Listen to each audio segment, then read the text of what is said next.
Hey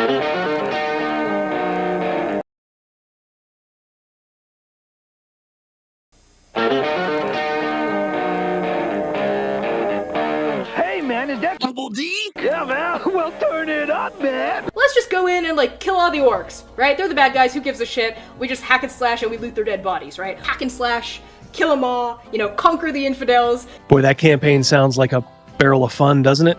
Somebody who's opening a refrigerator and leaning in, right, is the language of a woman. Somebody who's opening their refrigerator and being cut off halfway through that lean is the voice of like a mermaid or a siren, right? Stardust speaks to you. This is not the face of the hobby anymore. And I think there's been mistakes made in years past where people assumed that D&D players were all, you know, white dudes in a basement, which has been a faulty assumption for a lot of years and gets more and more false every day.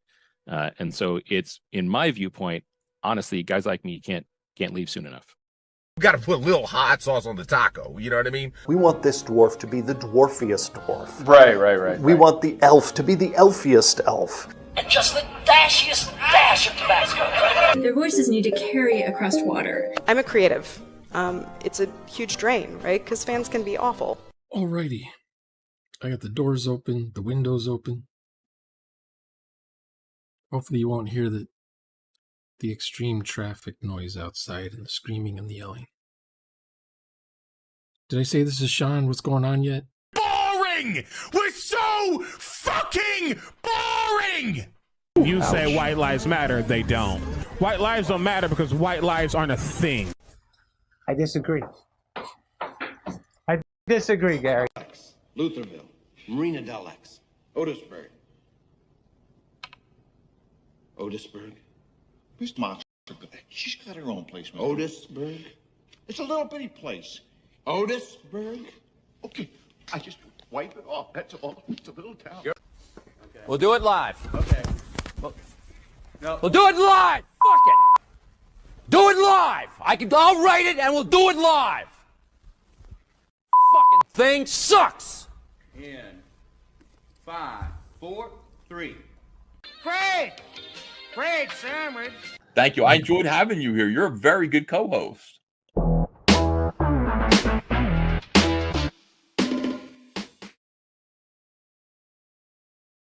Everybody doing? Howdy. Hope everybody's having a good time. Venger, Satanis is with us tonight. Venger? That's me. How are you doing, brother? I'm doing pretty good. It's been a long day. Long week. Long day. Huh? Up in the fertile lands of Wisconsin. Yeah. Yeah, it is. It was unseasonably warm down here. Down in Pennsylvania land. Looks like we have already a pretty good chat. We have already 40 in here. Mouse, do you want to do the roll call, as it were?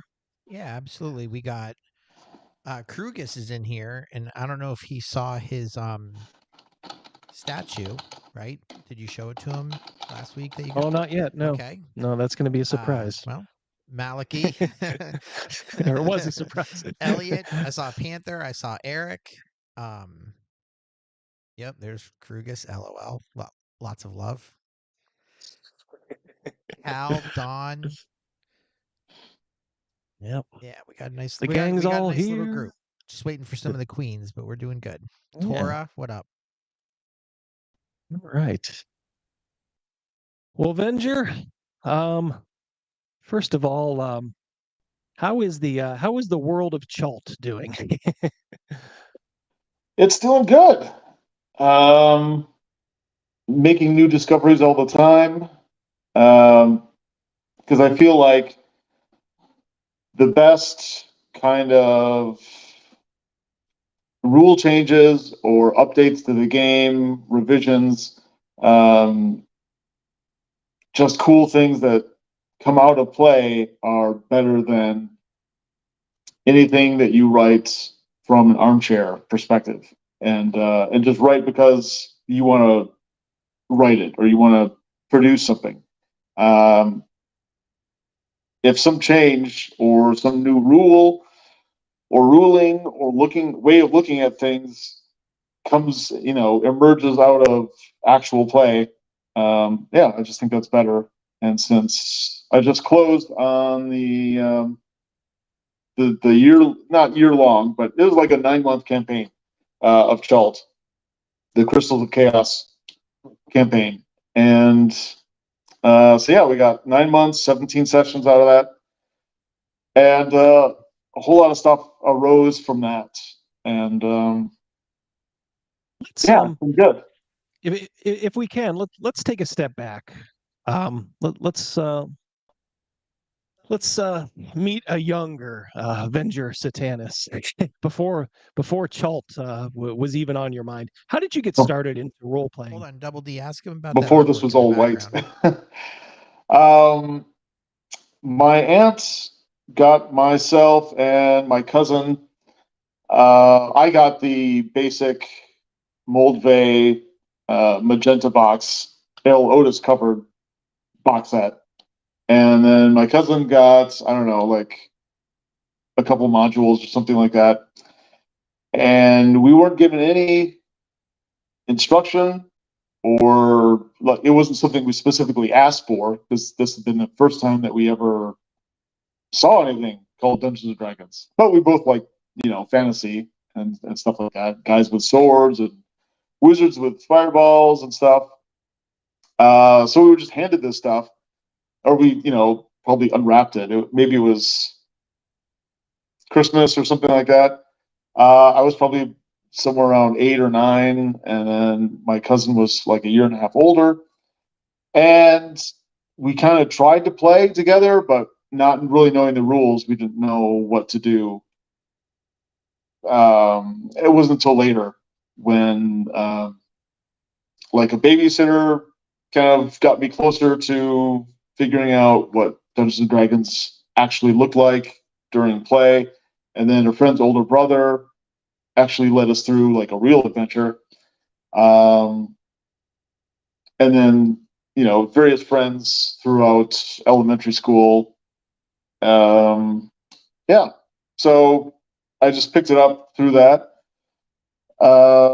And that expanded from D&D to other things like Call of Cthulhu and Paranoia and Toon, Western Games, Star Wars. Is Toon like Toon? Yeah, like the cartoon role-playing game. Yes. Yeah, our friend Gavin, I think he still does have that. In fact, he played at like a Gen Con, probably like 10 years ago now. He actually played a session of that. He said it was still very fun, but very draining. Yeah, it takes a lot you're from always, everybody. Yeah. Crazy Mouse wanted to know. He's like, Double D, what's up with that artwork behind you? I'm like, oh boy, we'll get to the wonderful world of Chult and exactly what it is in a moment. You mentioned Call of Cthulhu. Early on. As I was kind of reading, the intro, to the basic Chult and kind of like the world. I gotta ask, were you also a fan of Thundar the Barbarian, the cartoon? Big time. Yeah. Would you say that's an inspiration for Chult? Definitely. Yeah, because I was like, man, this is like Cthulhu crossed with Thundar the Barbarian. And I'm like, it's not a bad thing at all. So why don't you all right, so you're kind of playing, and Rogan and Crazy Mouse and I, we have similar experiences, kind of like finding our way, in the 80s. Yeah. Learning how to play, and then maybe finding a group of friends.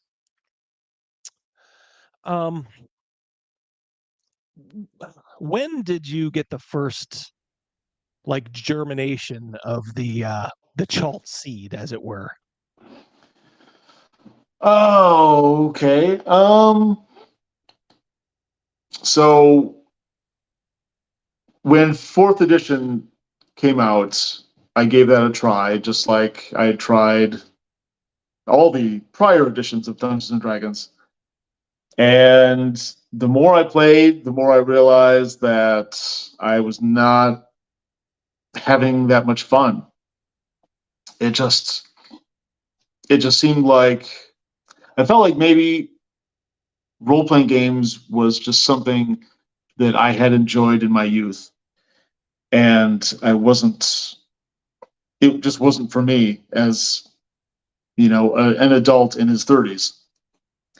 And so I was like this close to just saying like, well, role-playing games was fun for like, I don't know, the first 20 years of my life, but maybe I've outgrown it or something. Because, third edition was fine and 3.5 less so. And then with fourth edition, I just kind of like had lost the magic. And, but then I heard about the OSR, and then I heard about D&D Next, which was then becoming fifth edition. And I thought, you know what? I'm going to give it one last good, solid try to see if maybe it wasn't me, maybe it was just the rule set in the system and all that other junk that had come up through, the 2000s and on. And so I cobbled together a campaign based around this mega dungeon, and that became Liberation of the Demon Slayer, which was my first real OSR product. And I just included, I was making it primarily for myself, and then thought that if it turned out well, if anybody wanted to follow my footsteps or anyone wanted to play it as well,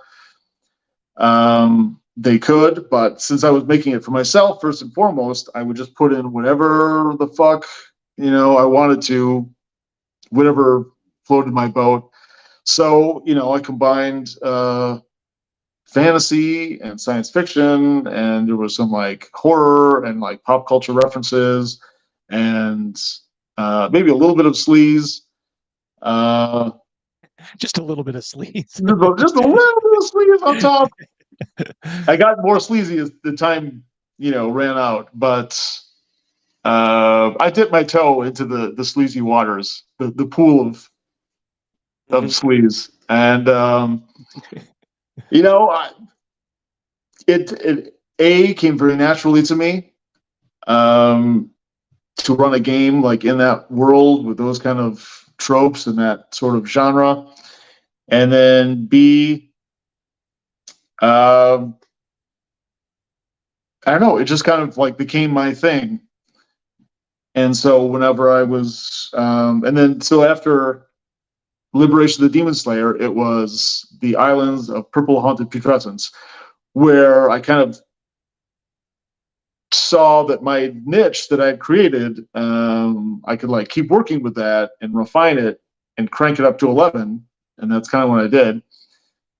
And so you were Chult is an evolution of that, basically. Combining like the science fantasy and post-apocalypse sort of stuff of, say, Thundar the Barbarian with H.P. Lovecraft and really like all the influences. And with Chult, like there really isn't anything that can't be an influence. So it just opens the floodgates so everything can come in if it wants to. I mean, not everything all at once, but if you want to set an adventure and, scratch that itch for like spaghetti westerns and like dinosaurs and mix it with like Jabba's slave palace, but,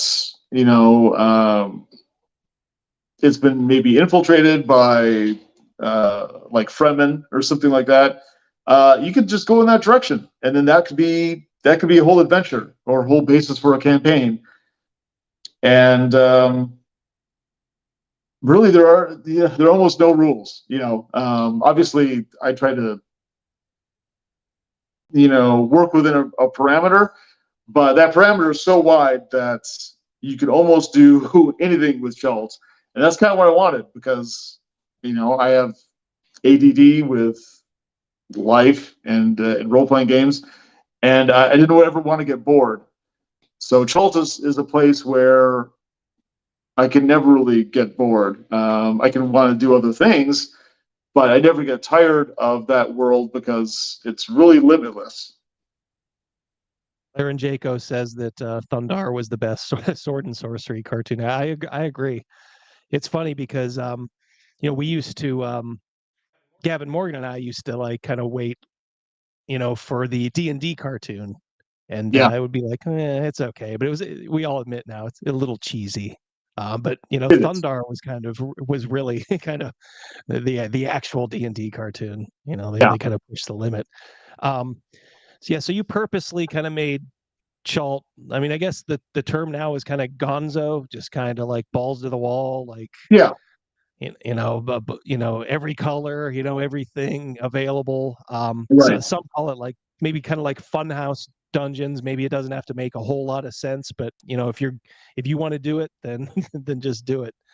Right. It's like a funhouse campaign setting. If people want to use gonzo, that's totally what it is. And how did your game group react when you kind of unleashed it on them? Did they kind of buy in, or did they need a couple sessions to kind of get used to it? It's very different. I mean, from like traditional D&D, I mean, it's like, it's really different. Yeah, I think the buy-in was pretty immediate. I mean, for people that knew me ahead of time, and usually whenever I run a game, I'd say half the people are friends of mine that I've role-played with before, that have been players in previous games, or maybe I went to high school or college with them.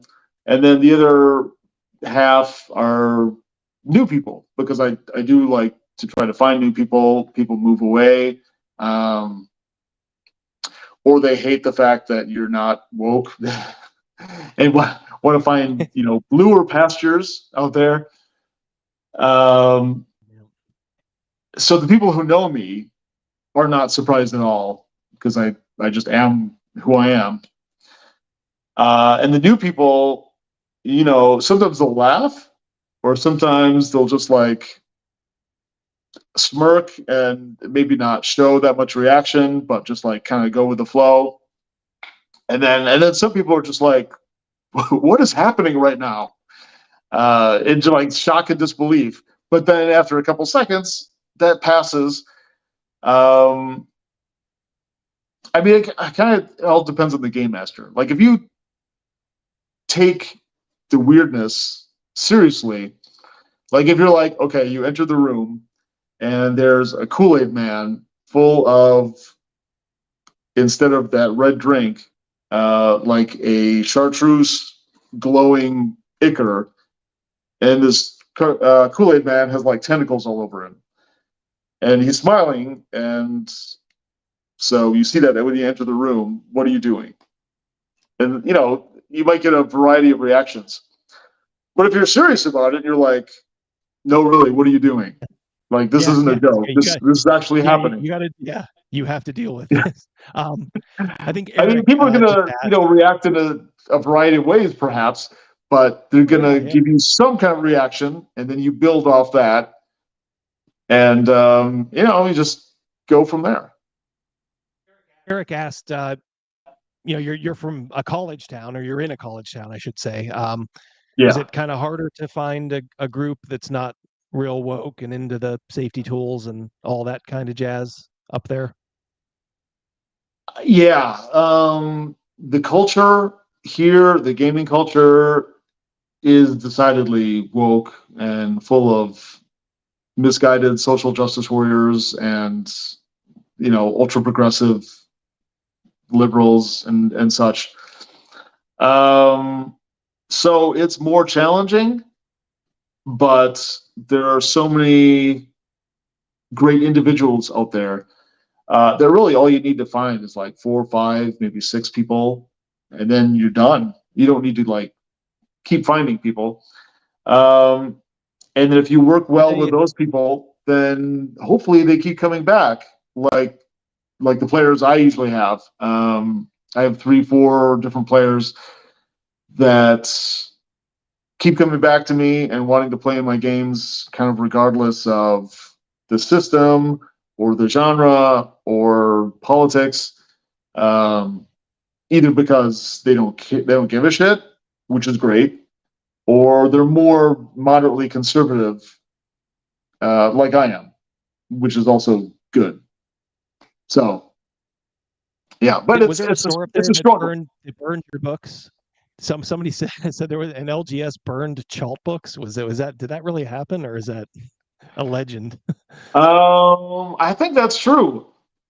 There's a friendly local game store in Madison, Wisconsin that did ban me.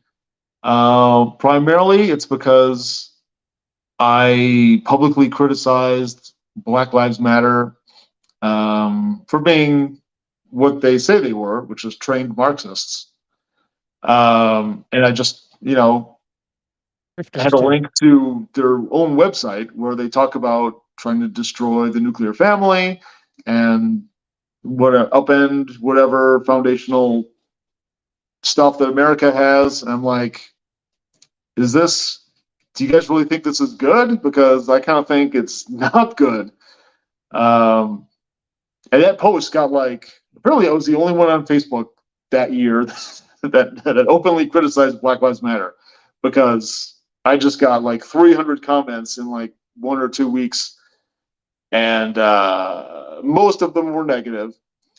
And just based on that alone, the proprietors of the game store didn't like me and didn't like Chalt, which I had recently came in and tried to sell Chalt through them. So they bought 2 or 3 of my books. But yeah, they banned me. So I can't come in there anymore, according to them. They banned Chalt, and I heard that they burned the Chalt books that they had that were unsold as of the time of the book burning. So yeah, paid for, right? It's weird. At first, I was really bummed because and then they burned them. Yeah. There you go. I mean, scarcity, increases demand, I guess. So all other Chalt books now became that much more valuable. I'm reminded of that meme online. Are we the baddies? As they're throwing books into a pile to be burned, and as they proclaim that we're the good guys. Right. I mean, they're so hypocritical, because they're like, oh, but you Republicans are book banning because you don't want queer porn in your elementary school. So maybe you're the Nazi. I'm like, oh my God, dude. Oh, that level of projection is just, it's nuts. like the whole Lauren Boebert thing, where they're criticizing, oh my God, can you believe that? I'm like, bro, we just had a summer of Pride where leather daddies and naked women were literally dancing and whipping each other in the streets for every onlooker, including 5-year-olds. And you're going to lecture us on indiscretion or inappropriate behavior in a darkened theater. Yeah. And why was there a camera directly aimed, a night sensitive camera, directly aimed at their seats? Boy, you'd almost think there's a setup. I mean, kind of, yeah. We have a couple of regulars here. That Overkill Joe, how you doing? Charlotte, the Queen is here. Cal, thank you again for always being here. Like Doc Holliday. Ryan, yes, she is hot AF. Sorry. Yeah, Ryan, David, Laren Jaco. How do you think Ryan is doing on inappropriate characters? Oh, good. I'm actually that's called a softball, Venger. Knock that one right out of the park. He's good.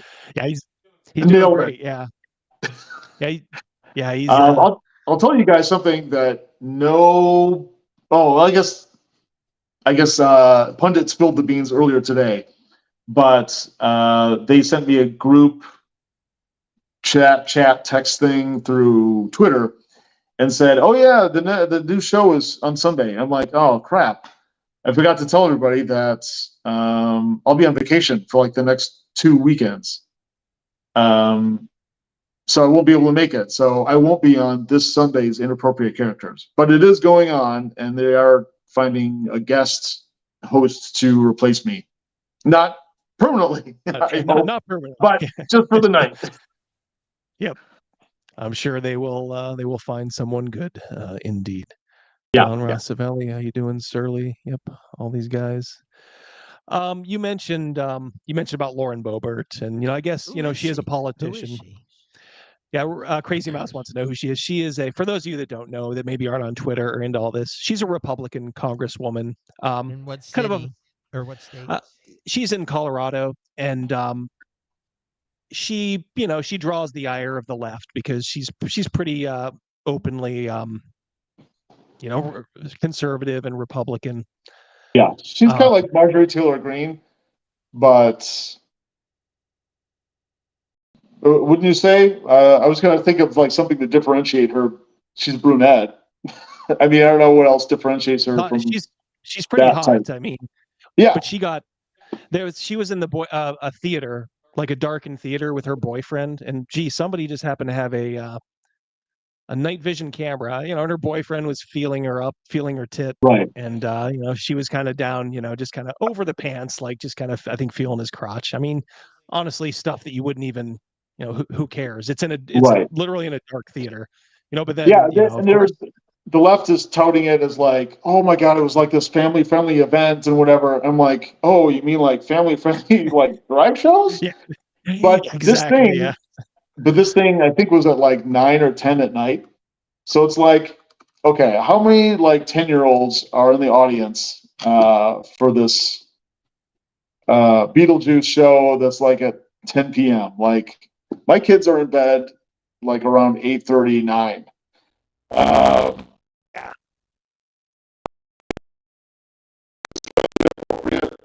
Sure, but I mean, it's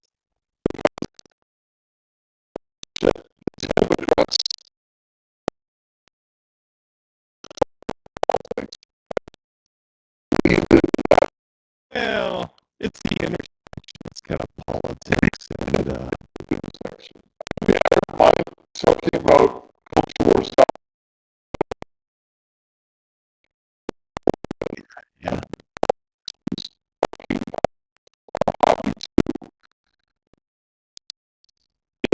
It's so hard when just like is she good looking or something? Here we go.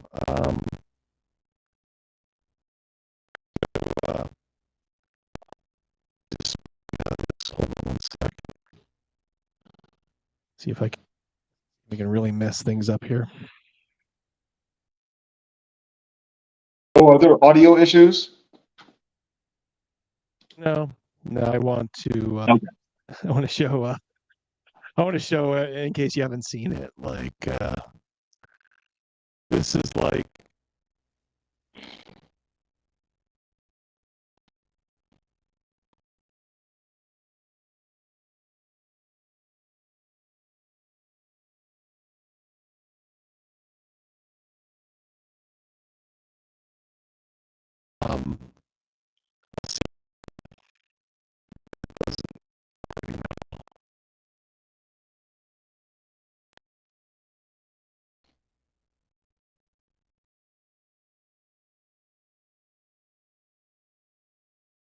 Is a top.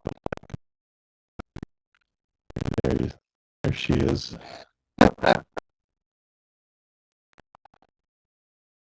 Pretty lady. Yeah. What do you think?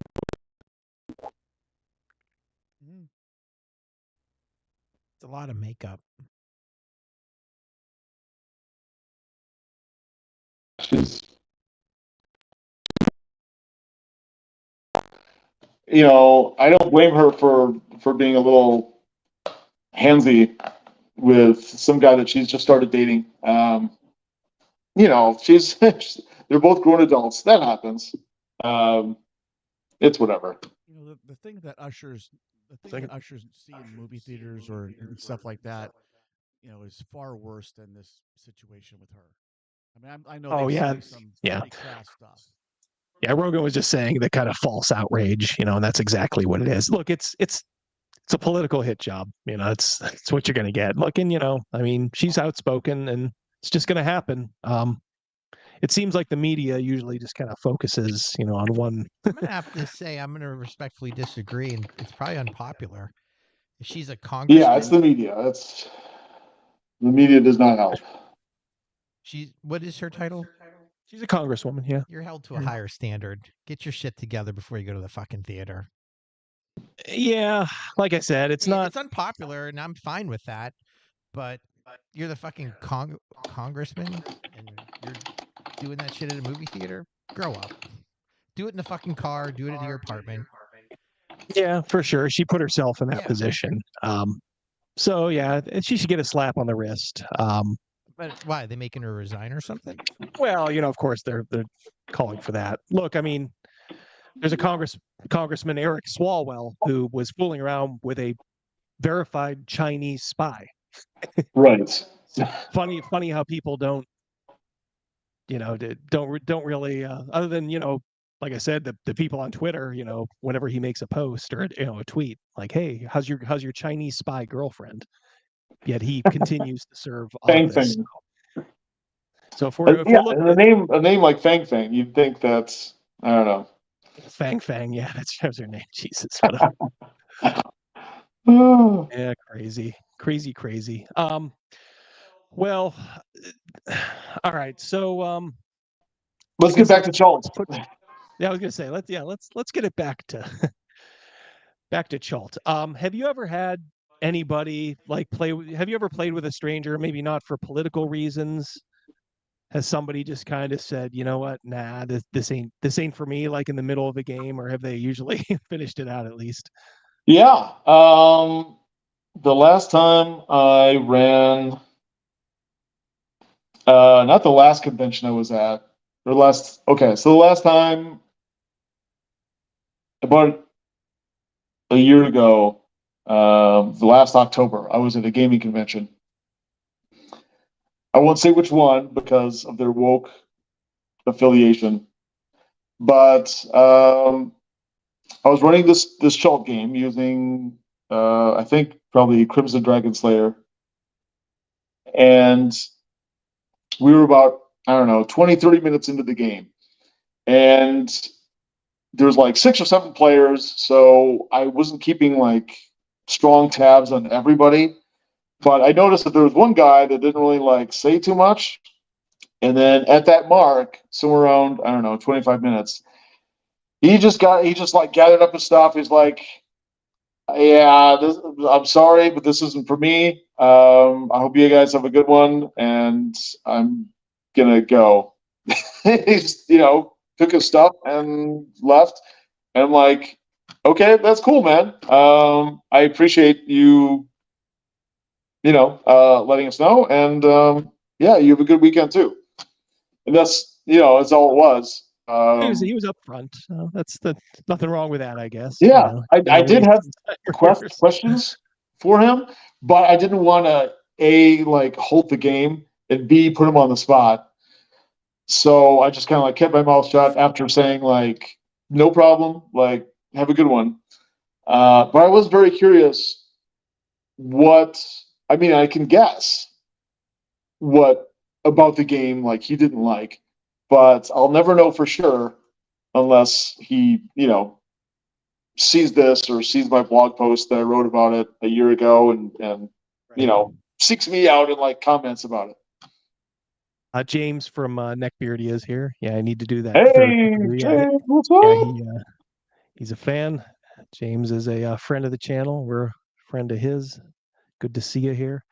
I did an NPC with a Scottish accent just this last Saturday. Jeez. With using James as inspiration, huh? Yes. James was the inspiration for my Scottish accent. Yeah, he's got a, we'll call it a charming brogue. How about that? Charming Scottish brogue.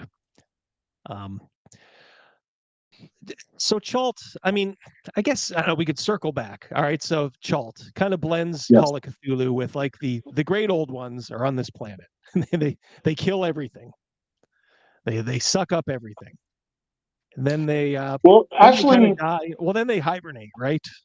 Yeah, okay, so in Chult, the great old ones aren't like super duper bad. They're kind of somewhere between a necessary evil and like a dark usefulness. There's a lot of most of like humanoid, like humans and elf, their culture stems from like demons, demons who worshipped the great old ones, and so everybody just kind of acknowledged that the old gods or the great old ones, they were the biggest parts and the largest and most obvious aspect of Chult. And then they kind of hibernated and went away. And then the people just kind of forgot about it. And they started, aliens came in and they started mixing and crossing cultures and losing that part of their religion that had raised them up and made Chult so great. And then the great old ones kind of woke up and were pissed off about that. And, wanted the people to go back to worshiping them and fall back in line and respect tradition.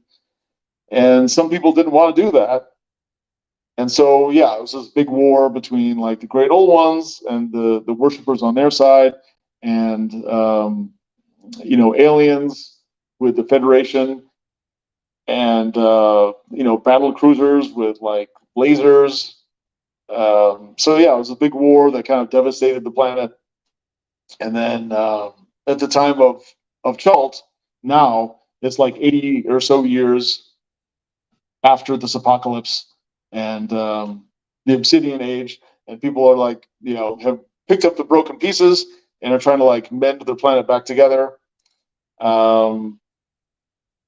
Meanwhile, the great old ones that were slaughtered or died in this war, their blood is that Zoth, or that chartreuse glowing ichor that I talked about earlier with the Kool-Aid Man. So that's the great old one's blood, and that's kind of where the magic comes from for Chult. And so as they died, their Zoth kind of flowed throughout, the bowels of the planet and kind of replenished it, so that sorcery was in vogue again and could be used, whereas before all the people were relying on science and technology and alien culture and things like that. And then, so like I said, you have this kind of science fiction aspect, because I know there's like at least like one domed city still left, kind of a futuristic dome city left on this planet. And outside is just kind of this savage world of kind of, super science and sorcery, right? Yeah, exactly. In the desert with your two sons. Rogan says it sounds awesome, and thanks. It sounds awesome. Yeah, I love it. I've been gaming in Chult in one way or another for probably about 5 years now, from like the playtest stuff before the book came out to now. It's been about 5 years, I think, because I started in 2018. And I love it. I kind of want to push myself to do other things occasionally, but I'm still not tired of Chalts, and I still want to do more with the setting, and I still love it. So, is this your hobby, or do you have like a day job? Or I mean, is this? Yeah, I was gonna say, is this your job, or is this just kind of a hobby? This is a hobby. I like to think of it as a hobby business, but my wife is like, "Yeah, you don't make enough money to call it that." It's pretty much just a hobby / time sink / occasionally, burning money. I keep myself afloat, and I pride myself on breaking even pretty much every year, at least. Sometimes I'll make I think the most I've made is like $12,000 a year. Sometimes I come really close to the red, but I'm happy just breaking even. That's fine for me because I do it for my personal enjoyment and not because I want to make a buck. So I have a real job that I get paid for. Eric C has a comment. Eric C, a member for 3 months now. Thank you so much, Eric. I picked up Chalt recently. Questions. Awesome. Or question. Any suggested rule set to use for it? And I am looking forward to trying it out in the future. Cool. I would be remiss if I didn't mention Crimson Dragon Slayer. So there's different iterations of it. Crimson Dragon Slayer D20 or Advanced Crimson Dragon Slayer, which is what I'm calling the latest version of the rules. That was tailor-made for Chalt, and that's what I use and have been using in one form or another for the last 5 years. Encounter Critical 3 is also ripe for that.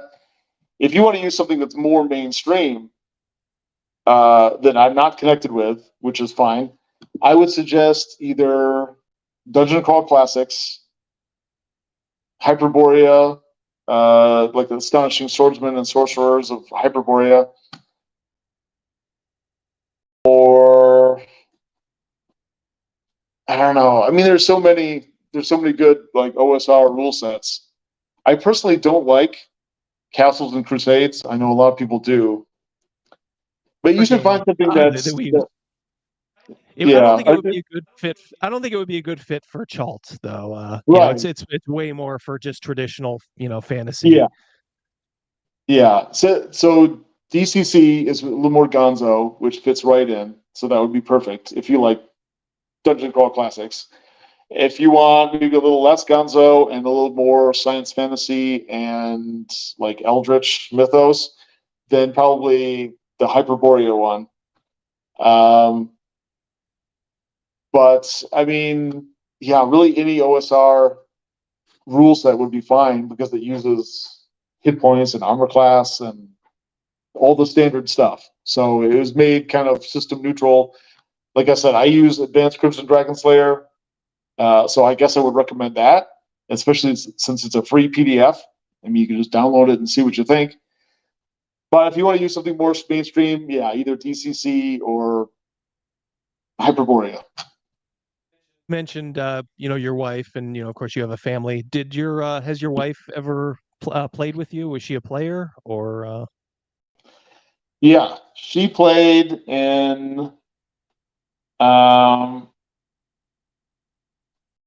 She played in that misbegotten 4th edition game that I got tired of running real quick, but it was nice having her as a player, and then by the time we transitioned to, I think, Call of Cthulhu, and we gave that a try. Before that never got off the ground. I think because I don't know why. I played Call of Cthulhu very successfully many times in the past, but yeah, she played for a while, mostly because it's what I was into, and she wanted to spend more time with me, and so sometimes she would come over, play for a little while, and be like, I don't know, my tummy hurts. I'm gonna go upstairs and we'll hang out when you're done role playing. And I'm like, okay, cool. So, what about and then when we became like a serious couple, then she kind of stopped playing, and she was just my girlfriend. And by then she was pregnant, and eventually we got married, and etc. You mentioned, well, first of all, there's a question from the chat, Gamer Video 11. Will there be a fourth book for Chult? Yes, there will. There you go. I'm probably gonna. That's all I have to say about that. No, I will be kickstarting it like December, January, something like that. So not too far from now, but still a ways off where I don't have anything to show you. But yeah, a fourth book of the Chult trilogy is in the works, and it's going to be full of more of everything that you love about Chult. You mentioned your kids. Are they old enough to play with you now? Does your wife let you? Does she allow you to run them through anything in Chult, or do you have to kind of keep it PG?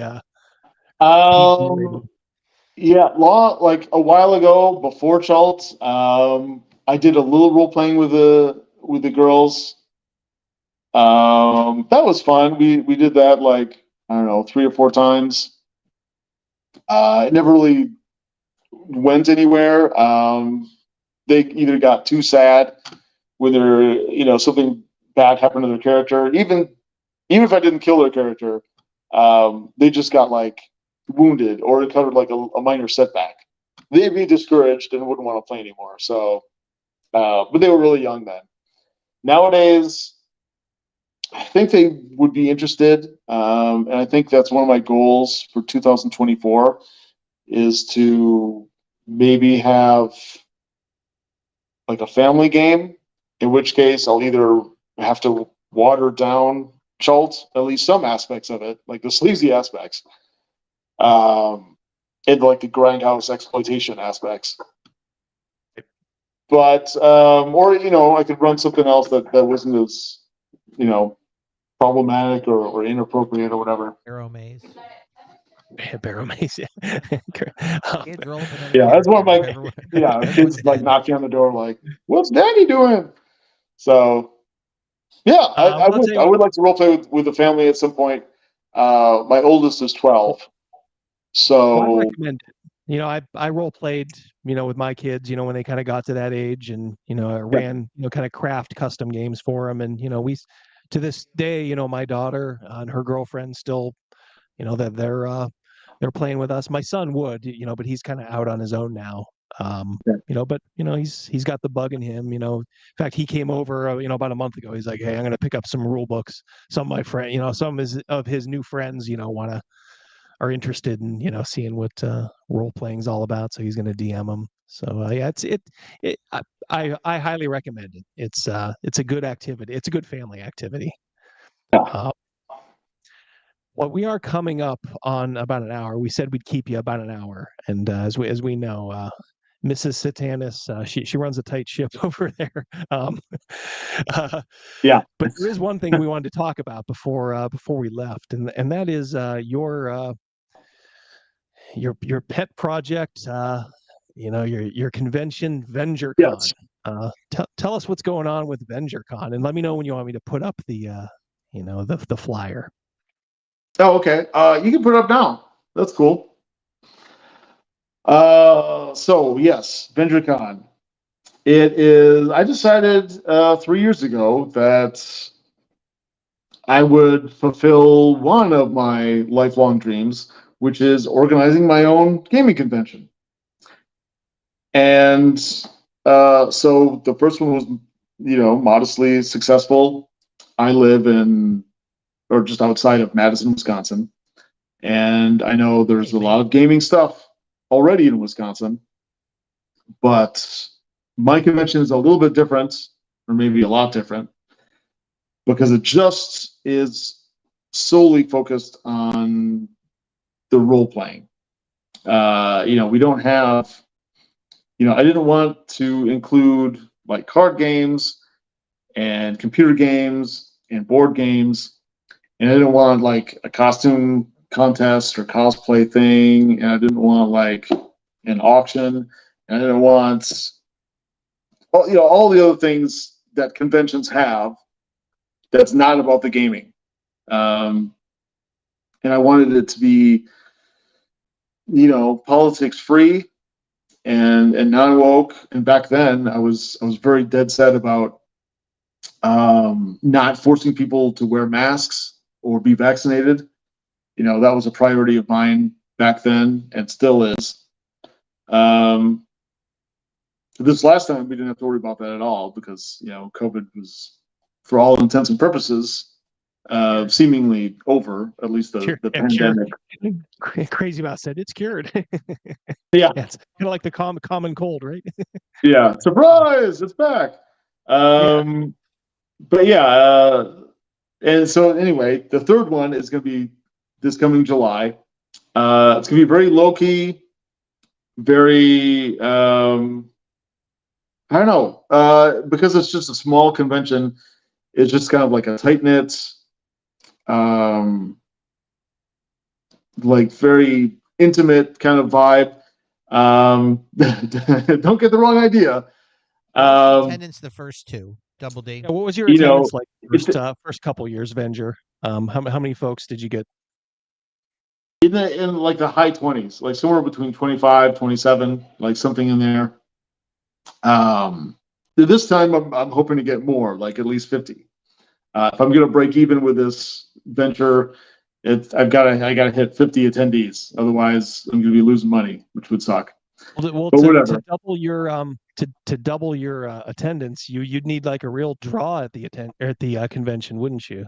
I know. I would need a guest of honor that was so fantastic, people wouldn't be able to stay away. They travel far and wide. Yeah, people travel far and wide for it. Can you tell people who the guest of honor is going to be at VengerCon 2024? None other than Diversity and Dragons. That's right. That's right. Little double D boys action. and girls. Yeah, he asked, and I was like, you know what? I got nothing going on then. And Venger seems like a very lovely chap. Does Madison, Wisconsin have an airport? That's right. Does Madison have an airport? It does. Problem solved. Not a huge airport, but it does. Yeah, it does have an airport. So there you go, guys. If you want to meet Double D, and I do believe that as of now, Mrs. D said just last night, she's like, actually, I'm starting to I can't wait for that little convention in Wisconsin. Not little. Yeah. Intimate, yeah. But then someone surprised me and said that they were also thinking of going. Oh, I'm in. Rogan is in too. I can't come in because the very next week is Gen Con. Going back to that word intimate, I feel like I should elaborate on that. So with such a small group of people, like I said, like 25, 27, 28, something like that. 1,000. Okay, so in most conventions, like you see someone, maybe you know them, maybe you don't, and then like on day one, like Friday or something like that, and then maybe you see them like one other time before Sunday when you're leaving, and you don't really get to like spend that much time with them because you're busy, they're busy, there's like so much stuff. But with VengerCon, you see the same people like over and over. You're running something, and you meet these guys, and then like a couple hours later, someone else is running a game, and half of those guys are like in your group.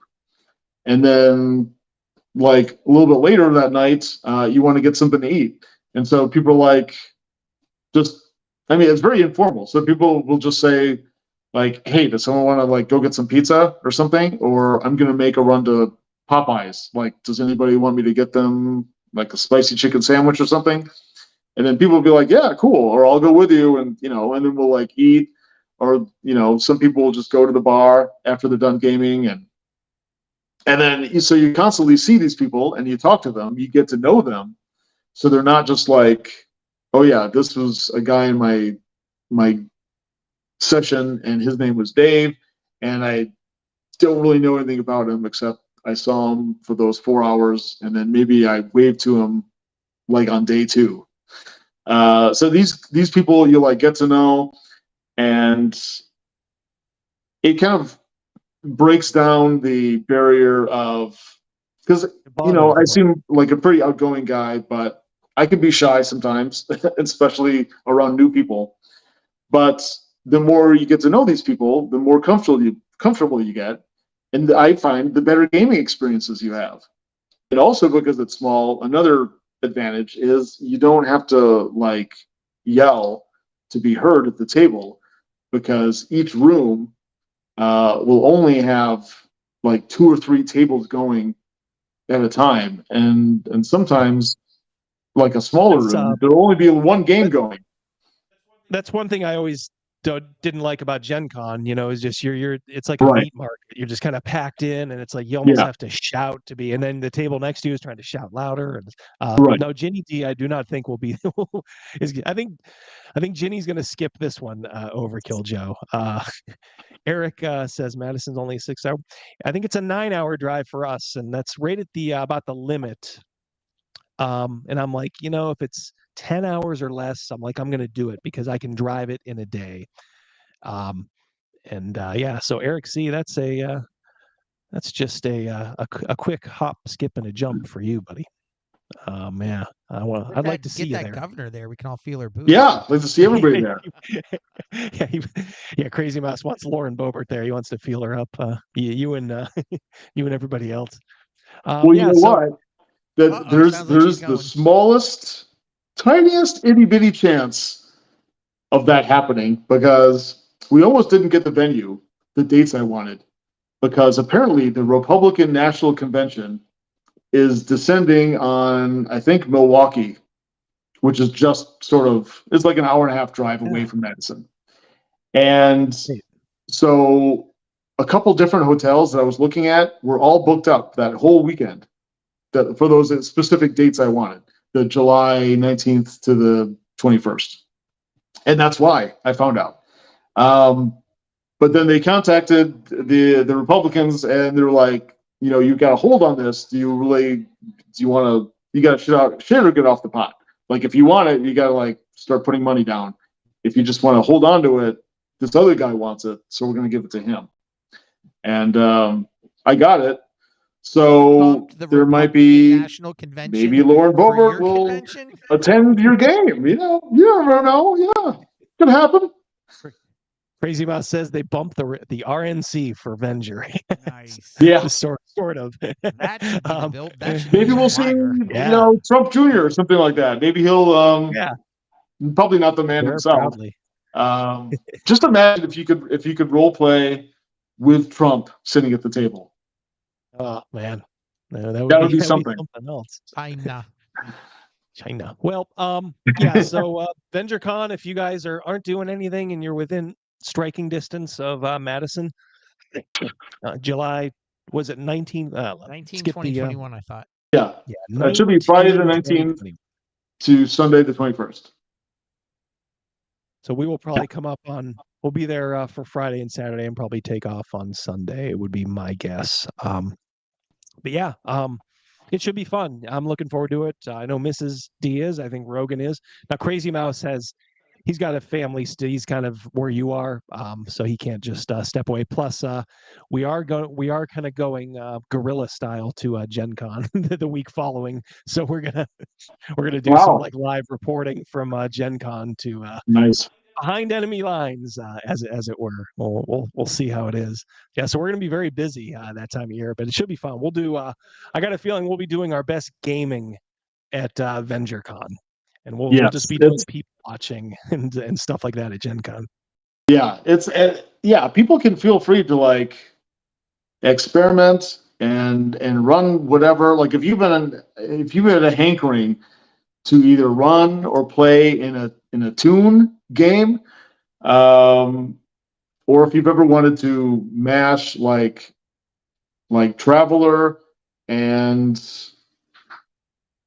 Gamma World or something like that, like there are almost no rules at VentureCon, so you can just kind of like, if you have an itch that you want to scratch and just like do something crazy at the game table, like nobody's going to stop you. Yeah. And I'll be running a couple of games. I'll be running probably at least Sweet. 2, right? So yeah. What were you going to say, Rogan? How about, does anyone run Fatal at all? Rogan wants to know if Fatal has ever been run at AvengerCon. Have you ever Not heard of yet. Fatal? Okay, no, he said not yet. Yeah, not yet. But maybe VentureCon 3, you never know. Oh, by the way, so if people want to find like details or like get a weekend badge, which is open, people can get weekend badges now. It's $100 for the whole weekend. There aren't any individual fees for specific games. Once you get your badge, that's it. You're open to the whole entire weekend, and in any event that happens or any game that is run, you're free to participate in. But so it's on tabletopexperiences.com, that platform, because it's free and easy to use. So you can find it on my blog, Venger's Old School Gaming blog, or you could just Google like VentureCon 3, Revenge of the OSR, and you can find details that way. So guys, it's easy to find. The links for Venger's blog are in the description. That's kind of like your your keyhole to everything. So just go to his blog, and you can get his stuff. Through like my there. Pornhub without the porn. That's right. Hungar says him and DM James, guys, do it. I'd love to see James and Hungar there. Absolutely, guys. Yeah, that would be great. We need to get a game with you. We need to build the OSR There's 100 more from the ground up, and make it as underground and cool as possible for it to eventually proliferate and make gaming great again. That's right. This is how great things happen. Yeah, Brogan says that this is how great things happen. These little small things, grassroots. All right, so we will let you go now, Venger. They turned out the lights behind him. Yeah, they are. Crazy Mouse noted they turned out the lights behind you. I think that's a signal. Time to go, Daddy. The dying of the light. That's my cue to go. Mercurius says just popping in on my break. So hello, chaps. Hello, Mercurius. Hey, mate. How are you from down under? If this was the Apollo, that guy would be coming out with that hook. Okay. Do I push the button? No. Well, I'll tell you what. If I log out, that's not going to kill your stream, right? No. Well, I'll tell you what. Before you go, I just want to thank you again. Thanks for inviting me to VengerCon. Thanks for coming on here. I know Crazy Mouse and Rogan enjoyed your visit here, and I know Rogan is gonna Rogan at least and Mrs. D are gonna enjoy seeing you up close and in person next year. I hope we talk to him again before July. Yeah. Crazy Mouse is saying, well, I hope we talk to him before July. Yeah, we will at least have you on. Yeah, we'll check check. Twice more, sure. Okay, cool. So that will do it. Thank you. Not for the stream, guys. For this part of the stream, we will let Venger go, and then we will do a couple of more things. So Venger, take care. You too, man. It was great having you. Yep, we'll talk to you soon, buddy. All right. Thanks everybody in the chat. See ya. Peace. Peace. We need that dancing guy to come out. Maybe the Six Flags guy with a hook and just yank our guests right off. The Six Flags guy with a hook. All right, hold on 1 second. I got so much shit running in the background here. Double D, I took a picture of a warning that you got, and I'll show it to you when we're done. And it might be why your shit runs so slow or wonky. Well, it's because I'm on a laptop. Well, and I'm not sure. We'll talk about it off in the green room. But I took a picture of the error message. Yep. Sound. Tell me you guys can hear me. Can you guys hear me? I can. I know you guys can. Yeah, I should be fine. Check 1 2 1 2 1 2. Of course they can hear. Yeah, Mercurius. He's being a little. Ban him. Yeah, ban. Did Donnie Iris do a song about not being able to hear somebody? It's a great song, by the way. Oh yeah, yeah. Phil Collins did a song about a guy who murdered a guy, who saw a guy get murdered. He felt it in the air that night. He did. So what'd you guys think of Venger? Chat, good guy. I've always really liked Venger. You can turn yours up a little. They say, Rogan. I've always liked Venger. Very good dude. We kind of had some interactions. Does he have his own channel? He does.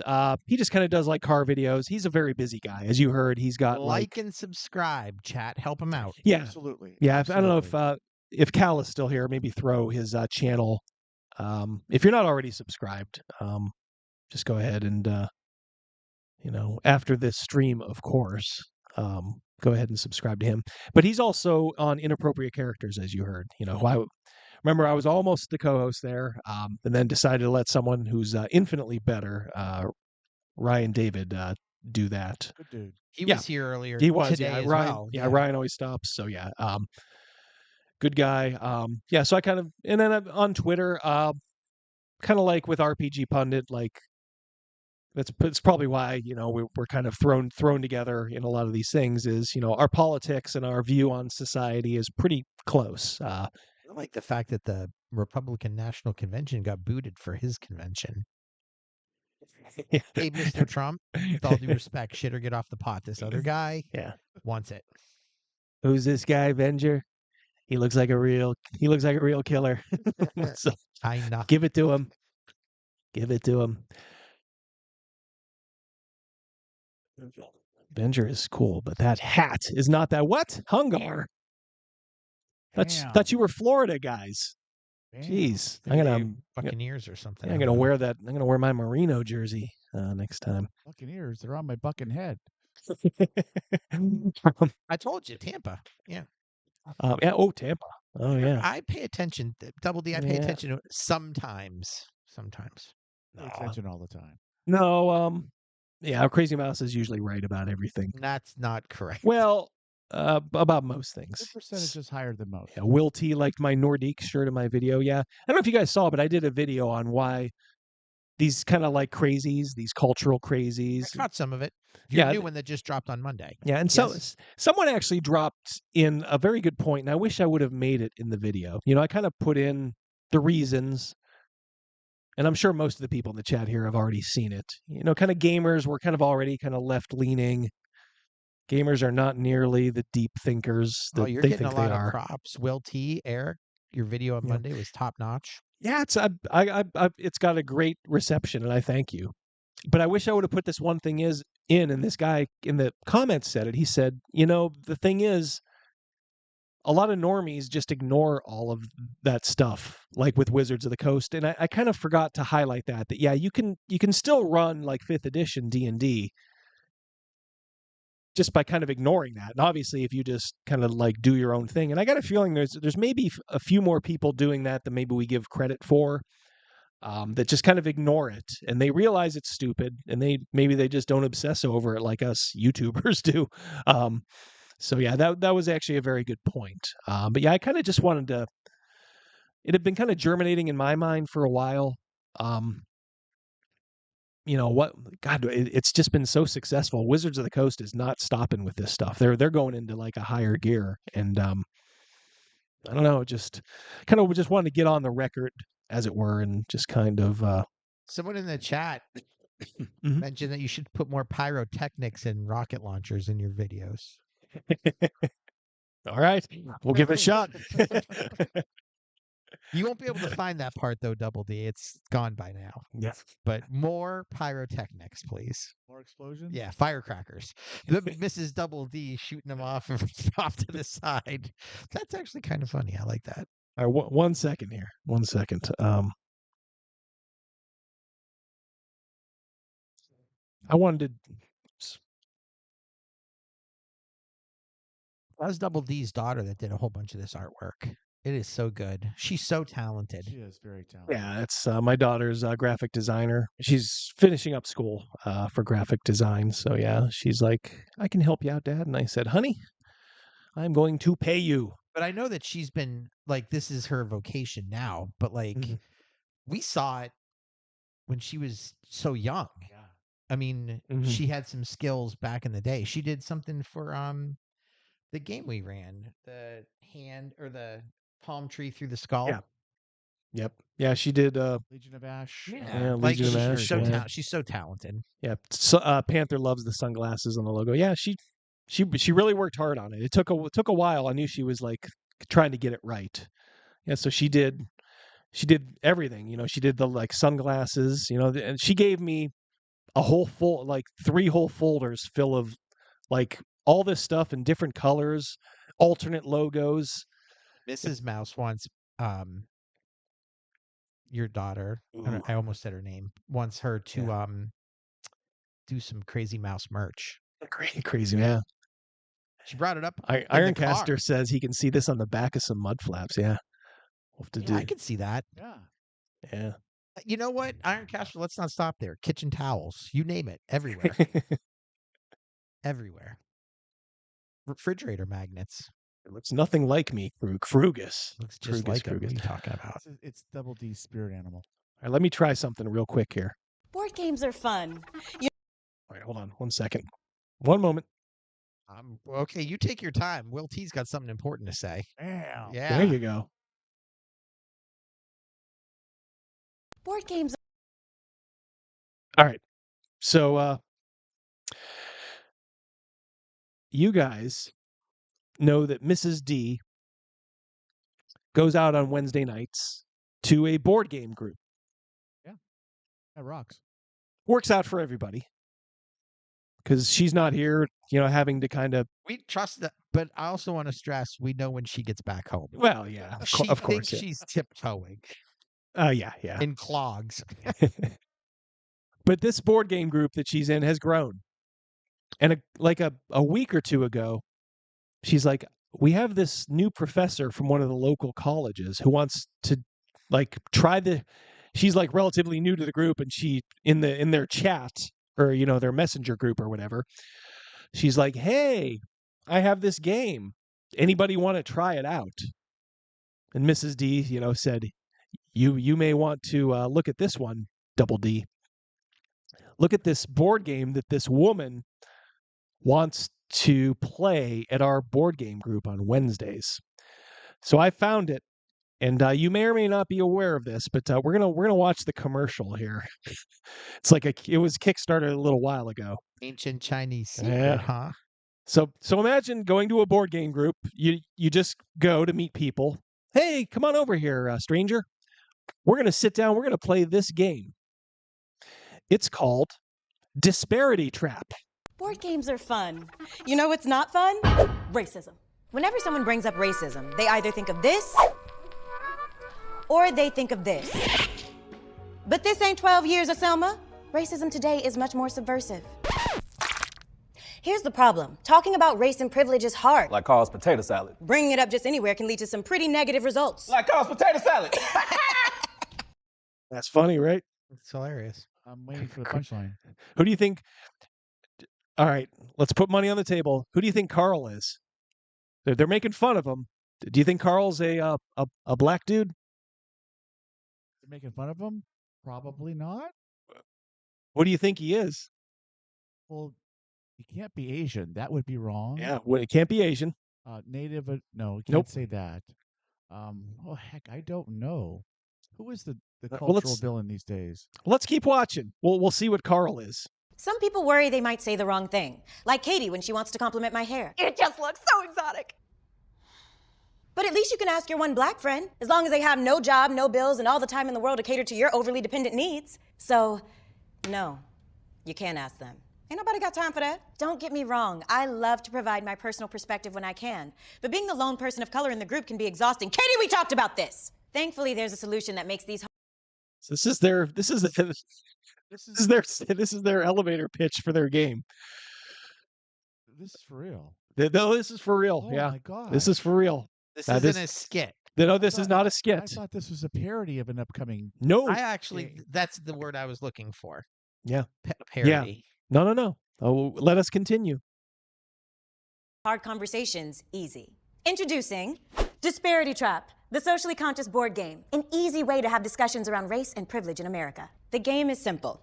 Each player selects an identity in the game different from their own to experience the journey in someone else's shoes. During each turn, players decide whether to prepare for their future or to take their chances on the board, uncovering privileges and avoiding disparity traps looming ahead. Each roll you make correlates your identity in the game and real-life statistics. So like life... It's a trap. It's a trap. It's a trap. I have a question. Why is it white, black, and teal? How come there's no red in there? I'm bothered by Yeah, that. I don't know. You can ask her, but I think she would be very angry. I'd be wrong to ask that. Ironcaster just said the exact same thing, Rogan. Dude, great minds, great minds. Yeah, it's Ironcaster is a cool. I actually got to sit in. I was actually on T-shirted Historians stream for the first time last night. I was like the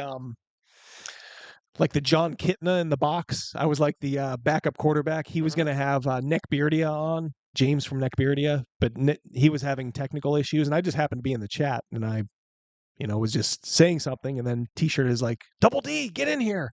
What day was that? That was last night, actually. So I ran upstairs and I said, Mrs. D, I said, I'm going on. Go get a Happy Meal. Go get a Happy Meal. Yeah. So I went on. It was actually very fun. Take this dash cart and scram. But, Ironcaster was there. T-shirted, of course. Our old friends, Victor and Aries Greg. Yeah, very good. Oh boy. Shall we continue? I want to see the conclusion. Here we go. Is this one of the Wayans sisters? Are you sure this is not in living color? Say that to her face. Say it to her face. That's an honor to be a Wayans. My goodness gracious. That's a very talented family. This looks like a skit from In Living Color. Oh boy. Yeah. In your hands, but the odds are not. The virtual library is evergreen, which means it always has the latest statistics and will never be outdated. Like the latest dance craze or Carl sweater vests. Carl! There he is. It's the Nene! See, this can't be racist, can it? Did she change her shirt? Yeah, I do believe. Different outfit. Yeah. She's in the kitchen now, though. Where she belongs. Yeah, it is funny because remember the Anthony Cumia? Do you guys remember the short video I showed about the only time they have white people in a majority of the commercial is when it's like a herpes commercial. Right. It's like it's all white people with dirty herpes, and then it's like a black doctor fixing it. Yeah, fixing it. So there's Carl. No. The disparity trap board game used to say all the time. My dad was an accountant by trade and then he became like a controller, which is like just a subclass of kind of like an accountant. And he said he could never stand how accountants were portrayed on like TV commercials or shows. Like like the nerdy white guy or whatever, Yeah, it's kind of the same with gamers too. I mean, you also. But now that's how like white people are parodied in commercials for black. Oh yeah, for sure. Like just some absolute doofus dancing in the background. Well, because they can get away with it. I mean, nobody's. I mean, do you think it even crossed their mind to cast anybody but a white guy there? No way. No. Rick Moranis in Ghostbusters. Yeah, he's the accountant. Yeah. It's hard because I am a CPA. And he dances. Game saves you from so much stress because the simple gameplay puts the focus on the issues and how to fix them, rather than on Katie and her inability to manage her emotions. It's just so exotic. I know. Really? Yeah, so you get a twofer there. I gotta say, it's hard to offend me. And this is offensive. Carl's having more fun because he's not playing the game. Yeah, exactly. Yeah. He's dancing by himself. Yeah, I want to hang out with Carl a little bit. Yeah. They were making fun of white liberals. Sort of. I think it's just more of a broad shot. They really don't care. And given the subject matter of the game, I don't know. I don't think they're taking too big of a shot at the left here.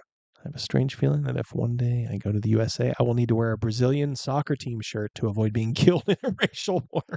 Larenjaco, well, why not do it just to be safe? You know, better to have it and not need it than need it and not have it, right? All right, so the white guy is a complete bumbling nerd. The woman is a white woman, you know, who's, I guess, emotionally fragile. She must be pregnant. She's emotional. What you're thinking? Why hasn't anyone thought of this sooner? Well, yeah, gee, why hasn't anybody thought of this sooner? Marlon and Sean and Damon did. And Keenan. Yeah. God, it really does kind of. It's just. Remember when Keenan would do impressions of Iron Mike Tyson? You're always picking on me. They're the only ones that could. Yeah, Tora said this trash made $26K, but 2.6. Yeah, it's one of those things, Tora, that I think everybody wants to, you know, if you had some spare money, like, oh, I supported it, but nobody wants to play this shit. Right. I mean, how much is the game? Yeah, one of you guys look that up. Yeah, in the chat. I mean, if it's $1,000, only 26 people bought it. Again, harkens back to me where free Tibet was the most popular thing back in the 90s. Everyone had a free Tibet bumper sticker, but no one knew where or what Tibet was. But it was cool to have that bumper sticker. Yeah, exactly. $35.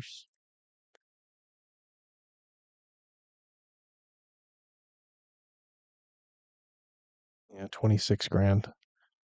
Oof. All right, let's continue, shall we? I want to take this to the bitter end. I want to see this game. Yeah. How do it play? I don't know. Why hasn't Michael B. Jordan returned any of my DMs? The world may never know. Lori, who? So if you hate racism or think you someday might, click here to get your own board game delivered directly to you. And if you're saying, why does everything have to be about race? Then calm down, Karen. It's just a board game. You know that people were talking about Karen, just the term Karen, is actually now becoming a racist slur. Because you're singling out white women like that. So, I don't know. That'd be the same thing if you just flip that around. And, you know, I don't mean to offend anybody, but I imagine the name Shaniqua is more of an African-American name than a white person's name. And if you were like, calm down, Shaniqua, you'd be a racist. Oh, they'd flip their lid. Absolutely. Yeah, if you started doing that. Yeah, Charlotte says the board's ugly. The subject matter is depressing at best. The sales pitch isn't helping. We're enjoying it. Yeah, well, yeah, it's attractive for us. What happens when you win and what happens when you lose?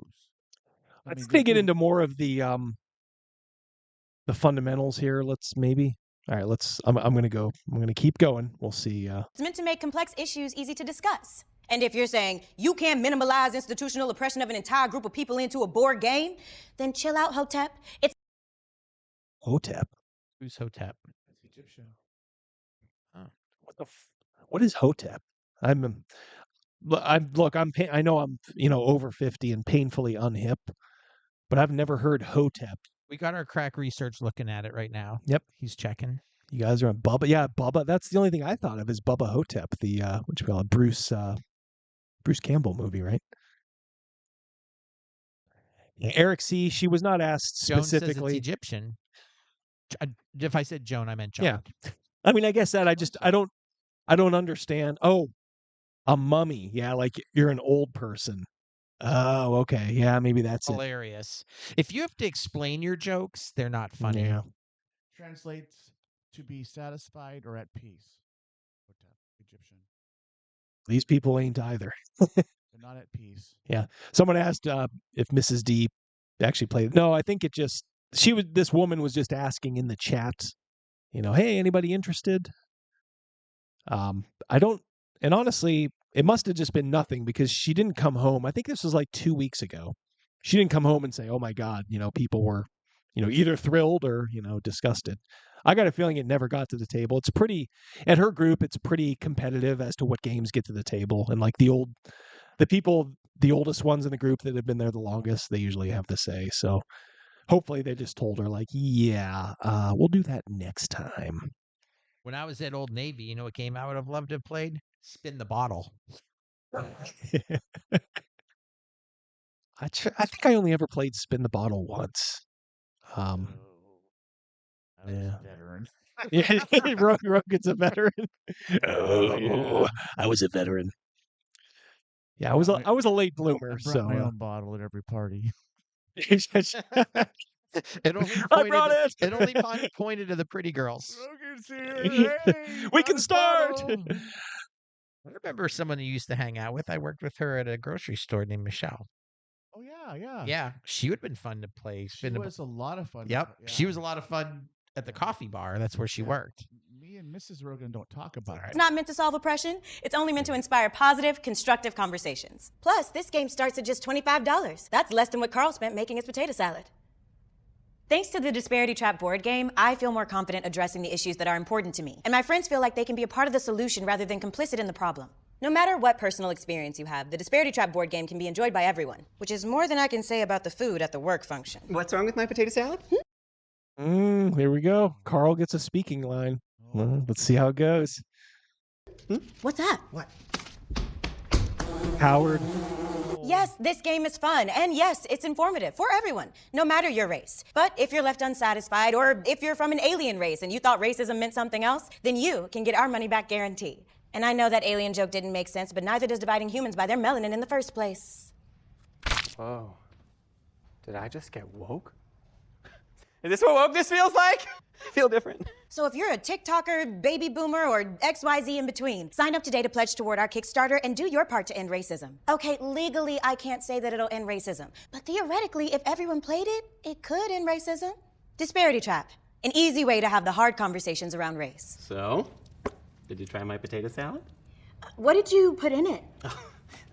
Walnuts, pecans, a vegan mayo, sweet potato, or ube, a dash of raisins, because I got really good feedback. I've got a micro garden on top of my studio. I do some improvised jazz. Oh, there's a chocolate chip, and I just won, kind of like a rails down.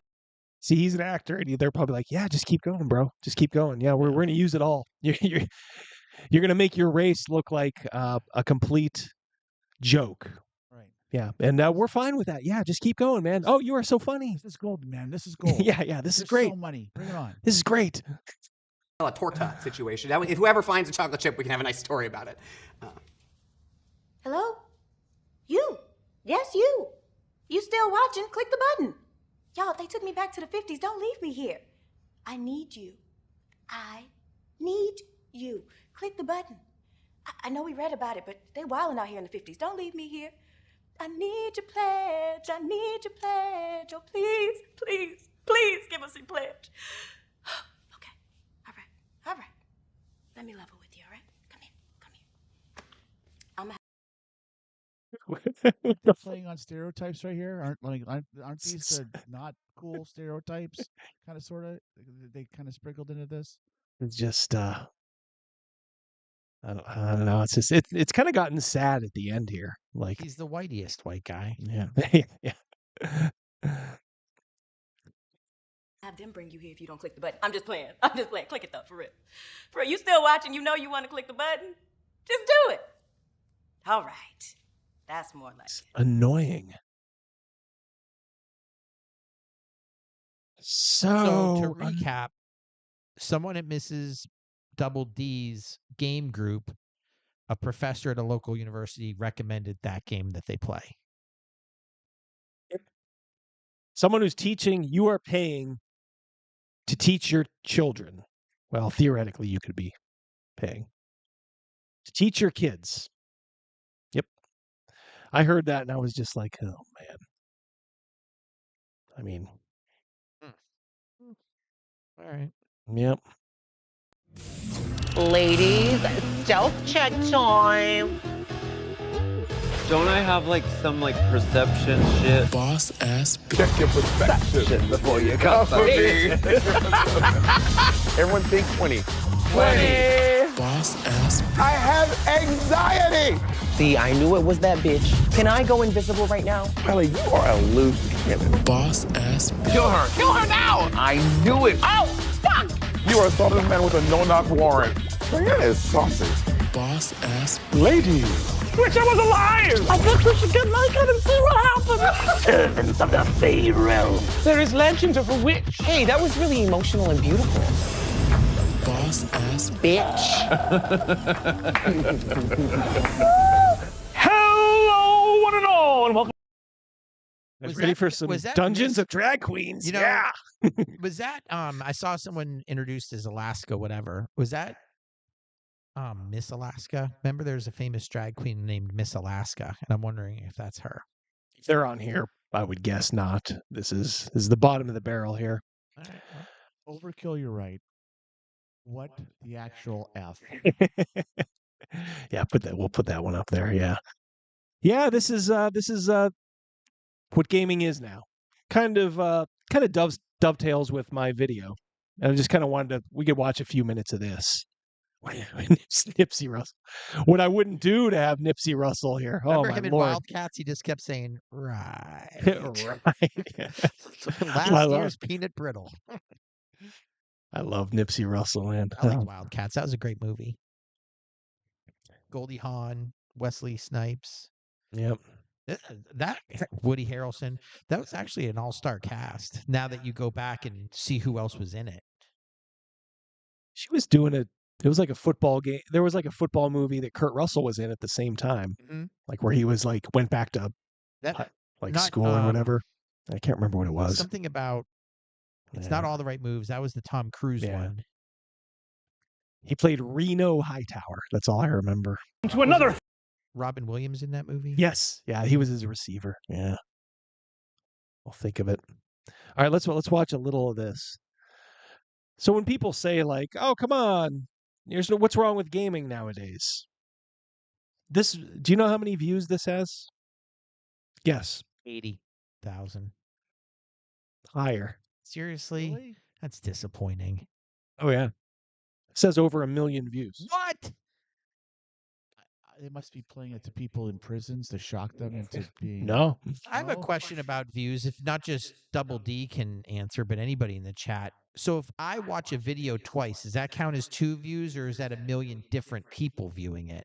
No, each individual view is a view. Like if you watch for 30 seconds. This shit's just running on someone's phone nonstop. Put it on a burner account and just keep playing it with over 1 million. There's some people watching it at 1 million. Yeah, Google, Tora has it right. Google actually will push this stuff. And then people are like, oh, look at how cute it is. We can watch all the thrilling season of Dimension 20. I'm your humble dungeon master, Bradley Mulligan. With me for the very first time are our questing queens. Say hi, questing queens. Hi, questing queens. That's right. Welcome to Dungeons and Drag Queens. Oh, my goodness, how excited we are. Let me introduce for the very first time our amazing guest, Monet Exchange. Hi. Alaska Thunderfuck. Bob the Drag Queen. Hello there. And Jujubee. And definitely not Miss Alaska. Yeah, no, Miss Alaska was a bigger white girl. Alaska Thunderfuck.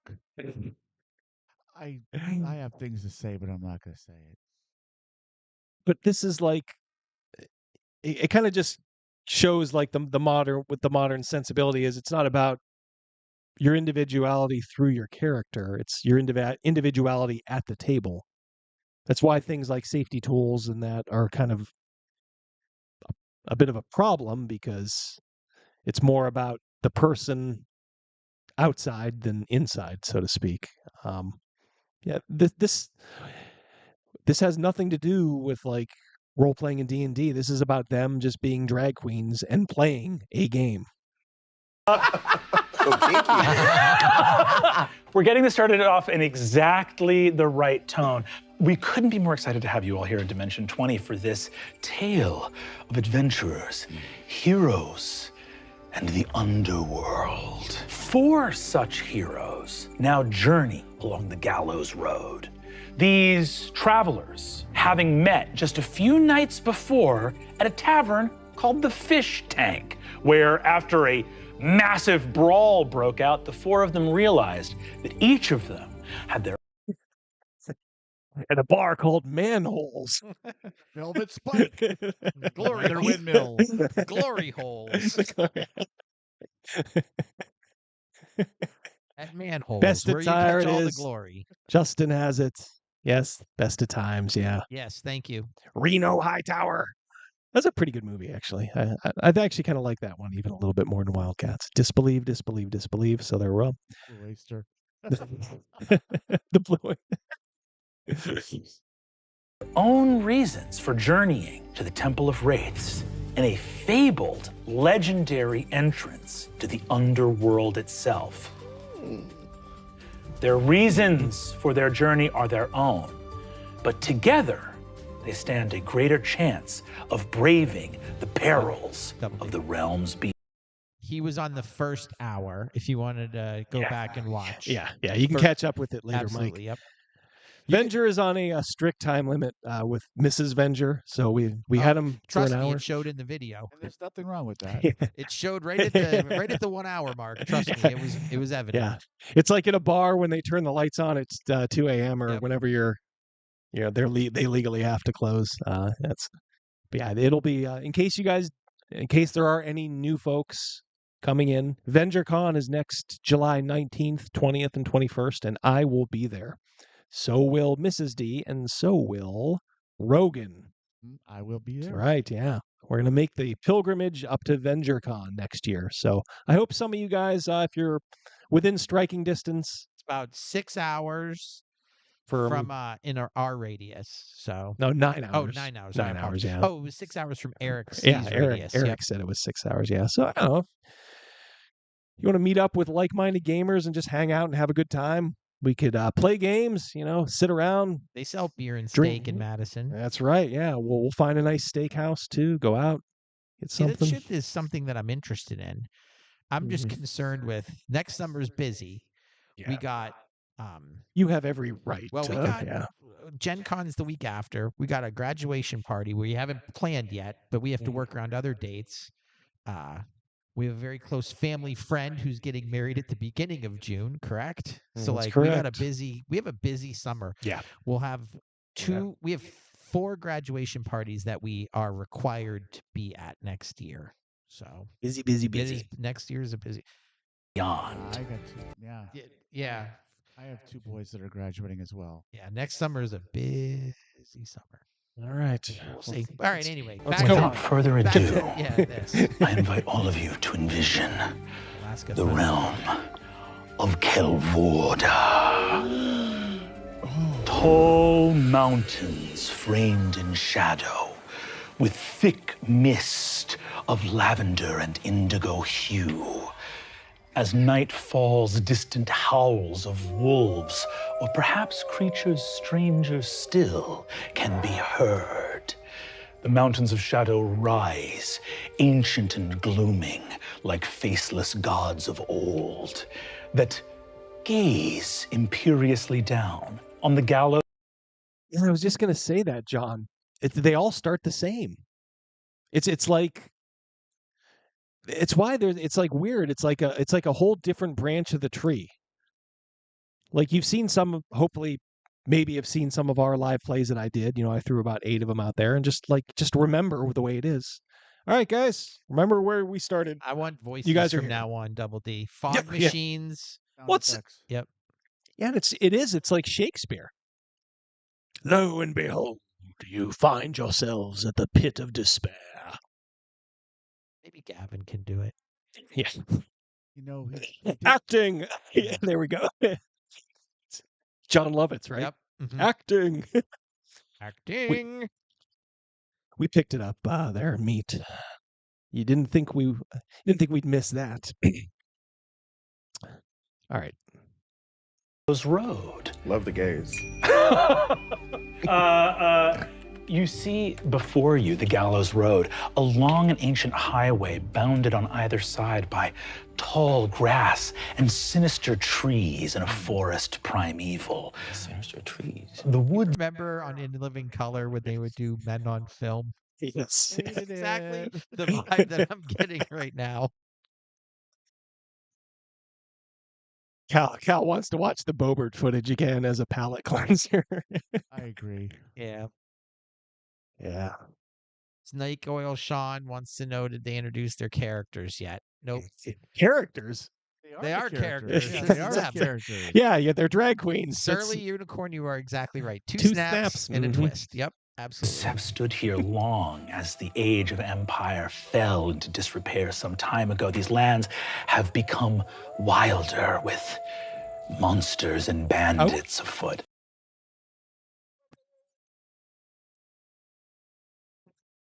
Lions and tigers and bandits. Oh my. Mascara and blush and rouge. Oh my.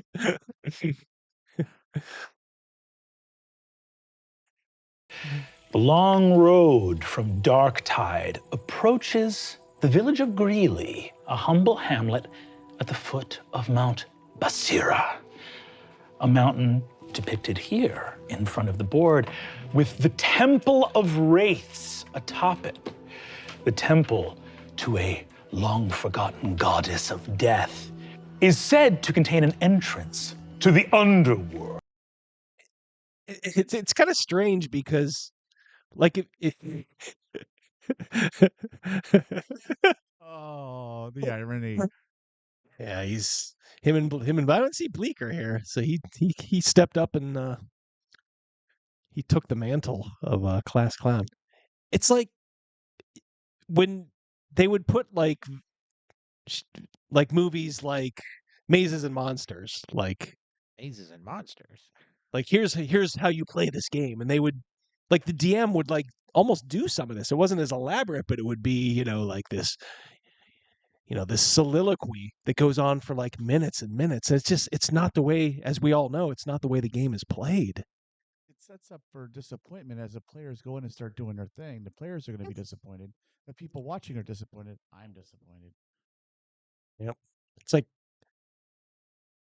that guy Crit Crab. He's a YouTuber, and he does, he's kind of a D-bag a little bit, but he will like do these horror stories like around the table, and a lot of them are like, "Oh my God, you're not Matt Mercer, or you're not whoever this goofball is." I think we've seen him before too. I feel like we have. Yeah, but I wasn't sure. I think he was at maybe he was the Gen Con live play. Okay. Now he's all dolled up. Yeah, Snake Oil says Mazes and Monsters is a better playthrough than this. Yeah, that's true. My man Vincent Price. Where demons lurk and the souls of the dead can be found. Probably about 4 or 5 minutes now. These, other than their introduction, these guys have not said one word.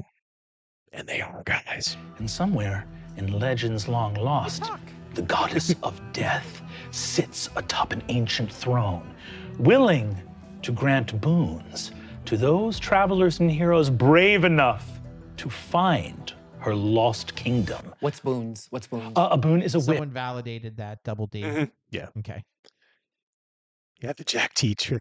I wanted to go through that tonight too. The Dark Dungeons, the Jack Chick tract. I reread it for the first time in a while. We'll do that. We'll do this though. We'll save that for another night. We'll do a dramatic reading of the Jack Chick tract.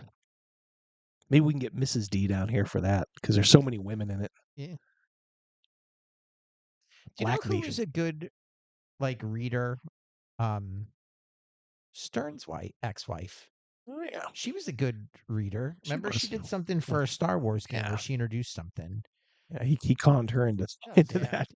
What's boons? She Yeah. did a great job. What's boons? What's boons? Okay. Grant's wishes. No, I'm laying it on thick Hold here on, up at the top. let me take these notes down real quick, baby. like my foundation, it's on thick. Our heroes have banded together, journeying on the road to the village of Greeley, the last village before you enter the mountains themselves and the fabled Temple of Wraiths. Yeah, I always like that too, James. Do you guys remember Mazes and Monsters? When they were playing, they had like standees. They were like 2D standees. Right. Yeah, and they were like exquisitely like colored and like detailed. I always thought that was a nice touch too. I've never really seen anybody play like that. It's almost like they were, and probably no surprise. Like how do the kids play this game? I don't know. They got figures. Well, we'll just cut these out and do it. But they kind of stumbled into a very very cool. One of the few cool things about that. Genuinely cool. Good to see you, James. You and Hungar. Let's continue. Village of Greeley is perhaps another hour or some away as you journey on this road, but we need to know who's traveling on this road. We need to first see and meet them. So I'd like to go around and have each of you tell me your character's name and describe them. Monet, we'll start with your character. My name is Twyla. I'm Twyla. Oh, you see someone works in identity theft. My name is Troyan. I am assassin from the merfolk. I am half merfolk, half human, and I am elvish. I have come from a long night's work. I have a fresh kill in my satchel. And I've been alive for 242 years. And I've long sought death and have not found it. But I continue to work. This noble assassin of the sea journey. A noble assassin of the sea. Reminds me like chicken tuna. The chicken of the sea. We went to the same place, Chicken of the Sea. I'm also elvish. This noble assassin of the sea. Sorry, Charlie. Charlie Tuna. Jiminy Christmas. Is alongside her three companions. And you think of the kill the night before. A red mist encircles a special amulet within your satchel. And we are going to journey back in time to when you first received your Soul Keeper amulet. I invite you all to envision the place of Troyan's youth, where she first grew and learned the art of archery and fighting, of combat and of magic. We behold Everdeep, the city of merfolk. Kind of looks like Brooklyn. It's funny. It really is. Very similar in some ways to Brooklyn. Everdeep is a city shrouded in eternal darkness, so deep beneath the waves that sun never finds its place here. Instead, eerie lights, like the glowing of bioluminescent moss, strange twinkling lights from kelp and seaweed as shadows move in the coldness of Everdeep. And we see... But are they all merfolk? We're going to find, right? Yeah, are we going to find, I don't know. Did I miss something? Are they all like under the sea? Oh, they're going back in time. They're doing the backstory on the half human, half elf, half mermaid. Yeah, she's three halves. Yeah. Yeah. James noticed that. Thank you. Half and mermaid. half. Yeah. That's thirds, not halves. I'd like a pizza, half pepperoni, half sausage, half tomato. What? I had to take that order plenty of times at Pizza Hut. I'm like, okay, so what half? What half? We'll find out in 45 minutes. All right. Look at their bingo cards out. Yep. The throne room of Queen Inira, your mother. My mother. Oh. Sitting on a throne of spiked coral, her hair tied with glowing seaweed stretches for 30 feet behind her, emanating in the currents of the water, fanning out across the entire wall of the throne. Not the extension. She better work. Bundles. 30 feet. Wow. Not 40 inches. It's actually Brazilian yak. Brazilian yaki seaweed. Yes. Your mother sits on the throne, which is hard for a couple reasons. Number one, you're underwater, so just sitting down on anything is sort of challenging. She has no legs. She's dense. And she's got no legs, so it's just sort of a fish merfolk tale. But she...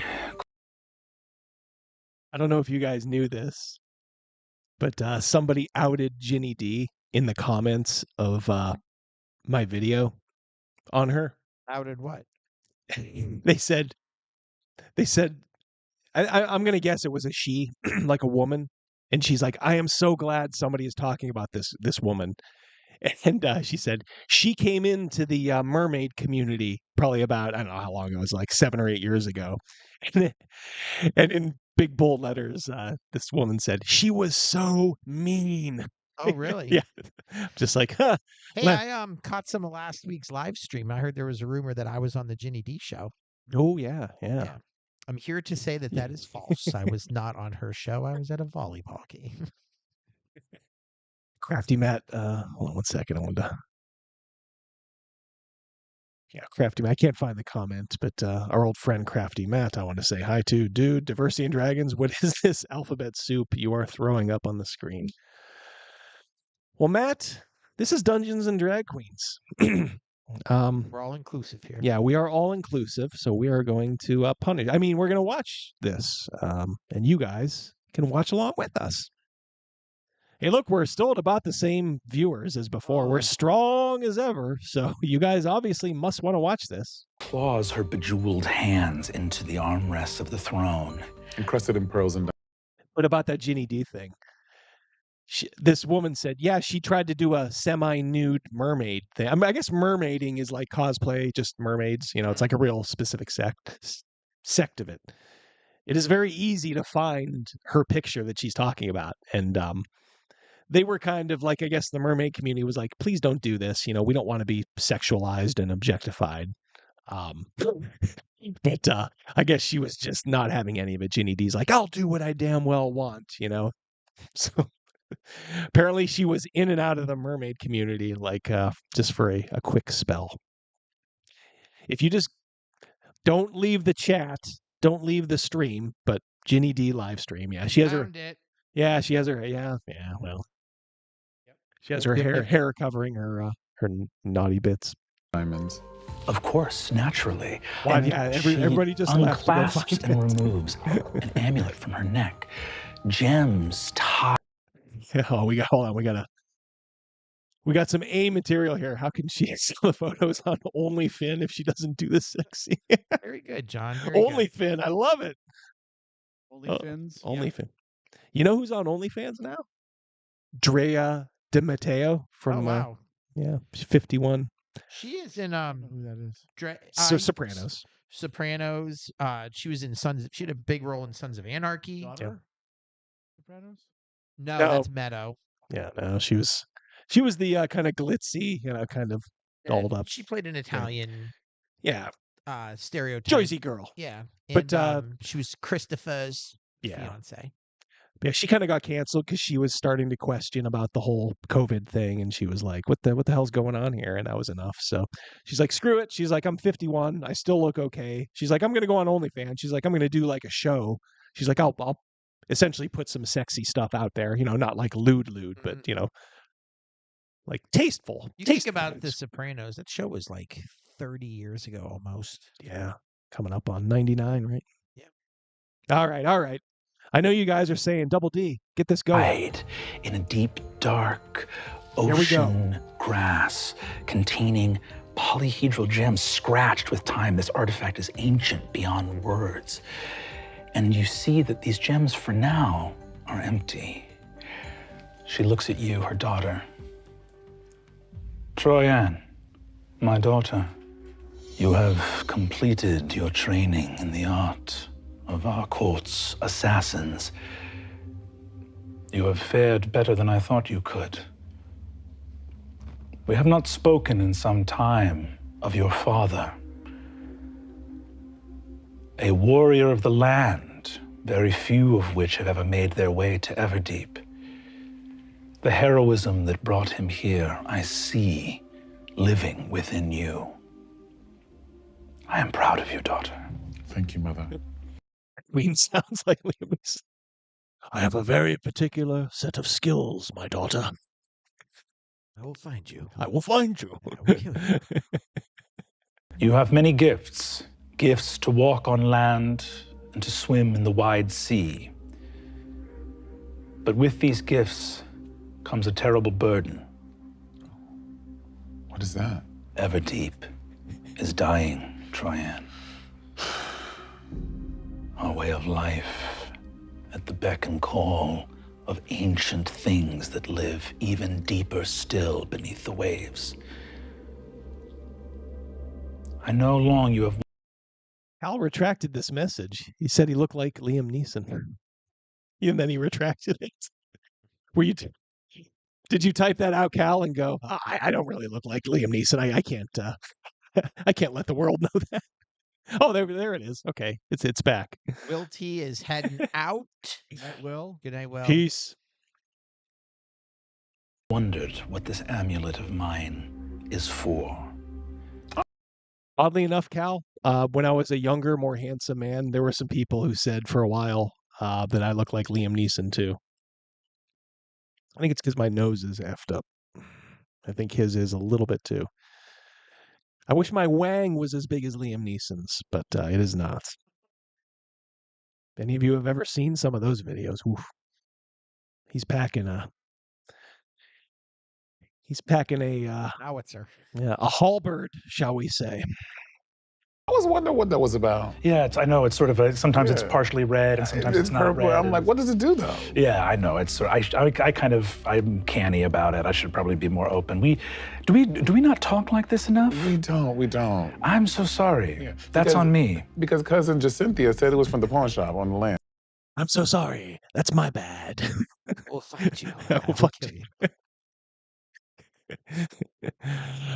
Please excuse me. So this is a D&D game. This is the same Yes. trap we've seen before, where like the characters aren't going to roll shit for 25 minutes. No, We got a backstory going rolling on. dice? Are you kidding? This is actually having your characters make a fundamental decision in the game. Come on. What do you think Thor you're watching? wants to know how you know what Liam Neeson's wagon looks like. Wagon looks like. It was going around for a while. There's like one scene where he's kind of like in the dark, but he's running naked, and you can kind of see what's flapping in the breeze. Clearing his own path. He was cleared his own path. Yeah. Hey, you know what? Game knows game. So not quite at that level, but TPK would be great. Panther. Well, yeah. I hope. We are on something happened to your internet. Yeah. That's just the I will turn that off so it doesn't confuse the camera. Let's continue, shall we? Well, she doesn't know what the fuck she's talking about because I got this from a witch, so it's not a pawn shop. I mean, there might be a witch at a pawn shop, but I got this from a real sea witch. Witches can work anywhere. They can work at pawn shops. Sea witch. Which is, a lot of people trying to get them out of the pawn shop business, but they actually. I saw a sea witch eating a sandwich. Huh? Say that 2 times, 3 times, 4 times fast. You have that skill set. If I told you that I had made a terrible bargain for our people, and that to preserve our way of life, our city and our realm owed a terrible debt to some dark beings, would you look down on me for having made that deal? I would. But Father warned me of how you would behave, and I'm ready to take on the task that you are needing of me. If I live in your contempt, so be it, daughter. But the task is still yours. And she releases the amulet that floats to you, and she says, 7 souls. 7 souls with each season. You must journey to the underworld to pay the debt we owe, so that Everdeep may remain safe. You will come to the village of Hollowgrave on the other side of the portal. There, you will make your bargain. Who shall accompany me on this journey? What did the Temple of the Wraiths have to? Remember that from the beginning on the top of the mountain? Right. It's like needlessly confusing. Like, why didn't he just start with this? Like, all right, let's go around, let's meet where you guys are, and where. Right. But instead, he did that. I'm telling you, it's almost like required nowadays. All right, you got to deliver this little speech, this soliloquy, as it were, and then we can actually start to. They're not even doing things. I mean, he's telling them, take this thing now, step through the door, now do this. I mean, What's the Guinness's Book of World Records for putting as much adjectives in a sentence? Well, that's Connie Chang's record there. That's her thing. She is quite good at that. Yeah. Must journey to the Temple of the Wraiths to go to the underworld. Oh, look, Krugus is paying attention here. I have new sunglasses now, so I can appear. By myself? I can't go on land. I'm half fish. Well, you made your choices. I didn't make a choice to be half fish, all right? That's the cards I was dealt. What about fish tanks? There's fish tanks. That you could just change things. I mean, if you're a half fish, just get the fish half cut off, and presto, you're not a fish anymore. She's the queen of the mermaids. You'd think that she'd have some sort of power or fishy amulet that would do things. I don't know. I'm just saying, maybe some hormones and some surgery. Well, I mean, all of a sudden you're human. It should have started when she was very young, though. Yeah, Charlotte. Why are they going to the Wraith Temple again? We wish we knew.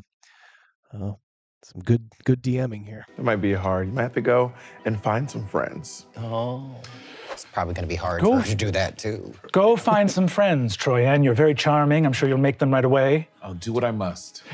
And we return to the journey on the Gallows Road. Troyan is saucy. Talk to her mother? Right. How you gonna talk to your mama like that? You don't know what I've been through. These half human bitches be really in these streets. Must be nice to go on land and walk. Must be nice.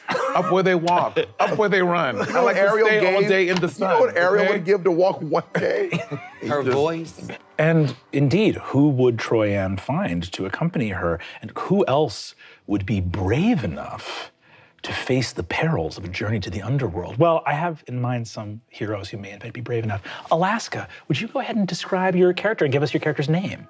Sure. Also, I love that song, Everdeep Mountain High. So good. It's me. I like that one. Maybe it's Maybelline. Maybe it's Maybelline. The DM ought to be Dylan Mulvaney. Yeah. I'm surprised he hasn't. I'm seriously surprised he hasn't popped up in one of these as like a celebrity player or something. Someone asked, when did this come out, Double D? Snake Oil Sean. I think it was within the last year. Yeah, I think it was within the last year. Huge hit in Everdeep. It's so good. The way it was written by Tuna Turner. Yes. Oh, that was actually kind of funny. Tuna Turner. It was written by Tuna Turner. Am I the only one that thought that was kind of funny? That was funny. Tuna Turner. I'm dying inside, but that was funny. Yeah, that's like a little ray of light in the. It's like a stream of golden piss inside a dark cave. More like that. Yeah, totally. My character is not Elvish, but she is an Elvish impersonator sometimes. No, I'm just kidding. Okay, no, my character's name is Princess, and she is like really tall. She's like 8 feet tall. Not one normal. It's gotten so weird that they're kind of weird in real life at the table. You know what I'm thinking of is the cantina scene in Star Wars. Yeah. With all these different races and species in there. And I just feel like. And they have about the depth of all those characters too. It's like, oh yeah, that's something different. I will wear a tutu and pink lace things on my boots. That's what the game that Gary Gygax, kind of co-founded by Dave Arneson. This is what it's come to. I mean, when I said in my video, we're losing. This is kind of what I meant. Like this, these folks are winning. This has over 1 million views. You have to look around and take stock and say, okay, time to circle the wagons because we are outnumbered, and we have to kind of just not fight, but just kind of fight for our way of doing things in a very strong and Snake Oil Sean, we have no clue if they're drag queens or biological females. We don't know. I think they're all men just playing. I mean, look, if they're drag queens, I mean, I guess No. Are there characters? Oh yeah, I see what. Yeah, boy, it's like now we're going down like Inception. Yeah. Isn't the orc associated with another marginalized group of people?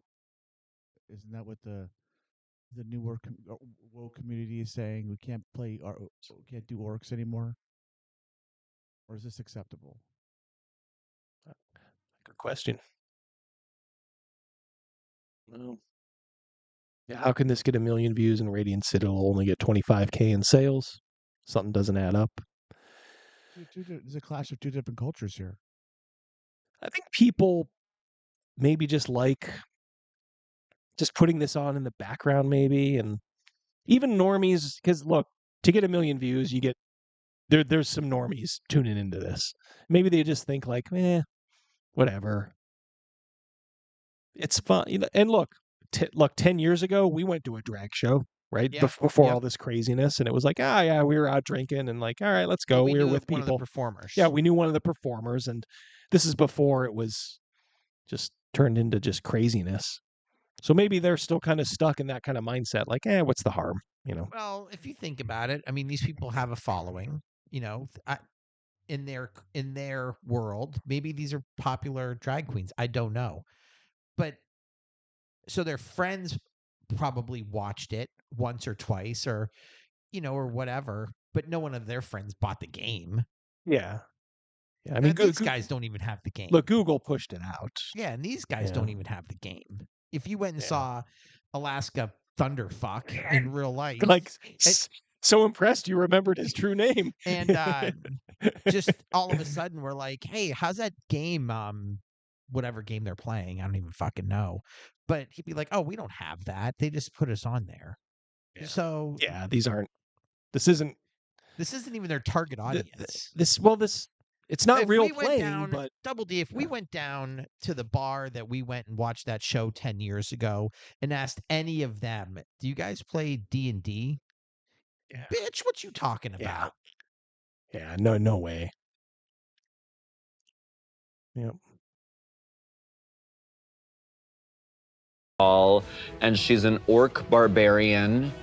And so she's like really big and like kind of scary looking, but she thinks she's like really cute and tiny and little and petite. Is she petite for so basic? For an orc, or is she even big for an orc? No, she's gigantic. Got it. Even for orcs. Okay. Love that. Yeah. Supermodel. Now, were both of her parents big, or does she's like a genetic anomaly? So we're talking about orcs, which are supposedly a racial thing, Right. and half of this party is African American, and the other one is Asian. So how racist is orcs? It's not. Yeah. Oh yeah, for sure. Yeah. But they won't make that logical leap. I mean, just, come on, that would require them being truthful. Yes. Yeah, it runs in the family. Yeah, runs in the family. Talk like that. I'd like some coffee. Give me some coffee. Why are you talking like that? Alaska wants some coffee. Yeah. And speaking of running in the family, Princess, as you walk broad, powerful shoulders and armored brassiere, a scrunchy, and I believe, according to your character art, a nice pink. That sounded like a little bit like a chainmail bikini, an armored brassiere. Yeah. Reprobate. Handling my inner Princess Leia. Tutu as well. You carry a mighty double-bladed great axe in your hand.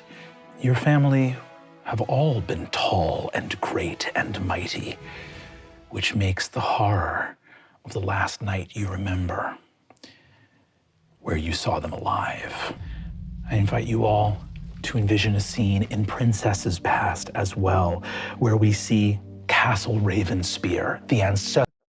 My God, he's just throwing all these names. Castle what? Is this the same as the temple of who? What city are we in? EverQuest? Evergreen? What was the wheel in Conan? The Wheel of Pain. The Wheel of Pain. And the Tree of Woe. Tree of Woe. The Tree of Woe and the Wheel of Pain. A flashback, yeah. Ancestral home of the Foehammers, family of Princess, your father, Renarian, your sister and brother, Duchess and Earl, your family, flames roaring high. Princess, you remember Bern would be happy. Burn them all! the night that your family, all except for you, were slain. In your memory as you walk along the road, there were many moments that night and many miraculous turns of fortune by which you survived. What's the moment that you think Princess goes back to the most in her head when she remembers that night. So what, they were like burned down? I wasn't paying You don't even attention. know your backstory? Yeah. Really? So they were like burned down? I was busy at the Starbucks. When I was 8 years old, we moved into a new house, and we had the world's dumbest dog. So my dad desperately wanted to get rid of it, and I was a little upset, but not really. It was kind of a dumb dog. So, like, my mom's father and her, I guess it would be her stepmom, came to get this dog, and we always remember the one question this woman had, my mom's stepmom, who I barely knew. She said, does he like liver? Does he like liver? And you count suckers. She was white too, so they were. It's sort of the way that drawl was like. So they were like burned up. Your ancestral castle was burned down. That's really sad. I think the most. There's like no prep in this at all. Like he didn't even give him like a index card. Oh yeah, your family was burned. Moment that she remembers is like when she came home and she like saw the blaze. You remember that one of your servants, Karnst, grabbing your arm. Princess, you must not go in there. The fire is out of control. There has been some betrayal. Please, you cannot punch the flame away. Not betrayal. You did it for the insurance. You can't punch the flame away. It's funny because they're burning alive. I want to use that one. You can't punch the flame away. I gotta write this down. Way to set your tone, though. Yeah, it's a tragic backstory. Let's throw in a little dime store humor there. You can't punch them. Fight the fire. Money, didn't you? No, not me. You see, you're betrayed. In your memory, Karnst going, please, princess, I know you wish to save them. It is too late. Please do not burn you or your gorgeous scrunchy. Princess, no! Your servants pull you back and you remember that fire and remember the confusion around how something this horrifying could have happened. As we return to the Gallows Road, Princess, I'm going to ask us for our first roll of the game here. Double D. Yeah. What time is it in the video? I'm not sure. Oh, I'm not sure. It's the first roll, yeah. Yeah, I can't see it on because I have it the way I have it in OBS. I'm willing to bet we're probably a good 10 minutes in, 15 minutes in, maybe. And we only met half the characters. Oh yeah, yeah. We heard a lot of places to go that we've never been to yet. For deep.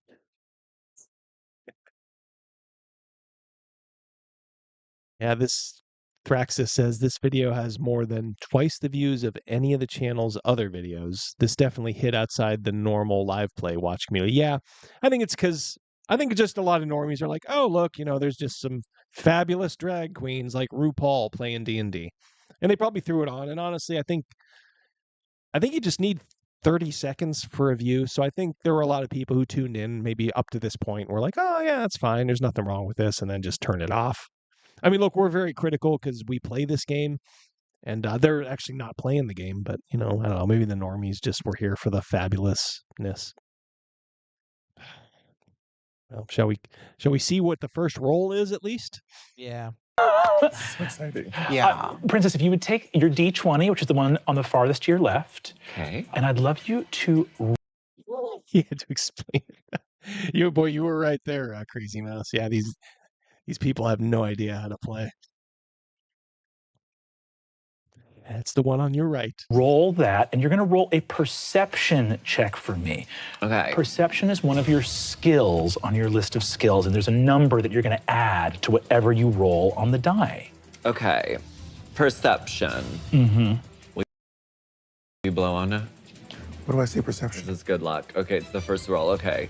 I don't know where perception is, but okay. Oh my God. Oh, wow, it rolls a lot. Okay, because there's 20 sides. Okay. At least 20 times. I rolled a 12. You rolled a 12, and if you look He can't even. He's probably never even looked at like a character sheet before. Because if he had played any kind of game at all, he'd at least had an inkling like, oh, there's a number on this sheet that I'm adding to this, or is going to modify this. I think that the producers would get together beforehand and have a sit down. Well, Yeah, they did get together all to do right. their makeup. Which you don't understand, or which I'm sure you guys probably do, and most of the chat is. These are high maintenance folks here. You don't end up on YouTube dressed like a woman playing D&D by being a go along to get along kind of person.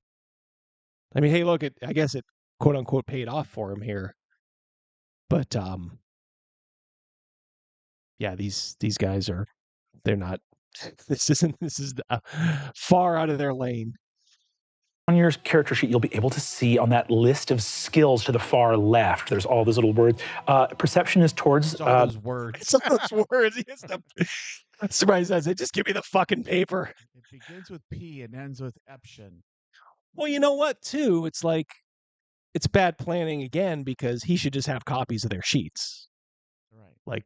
Like I'll tell you what to add. He might.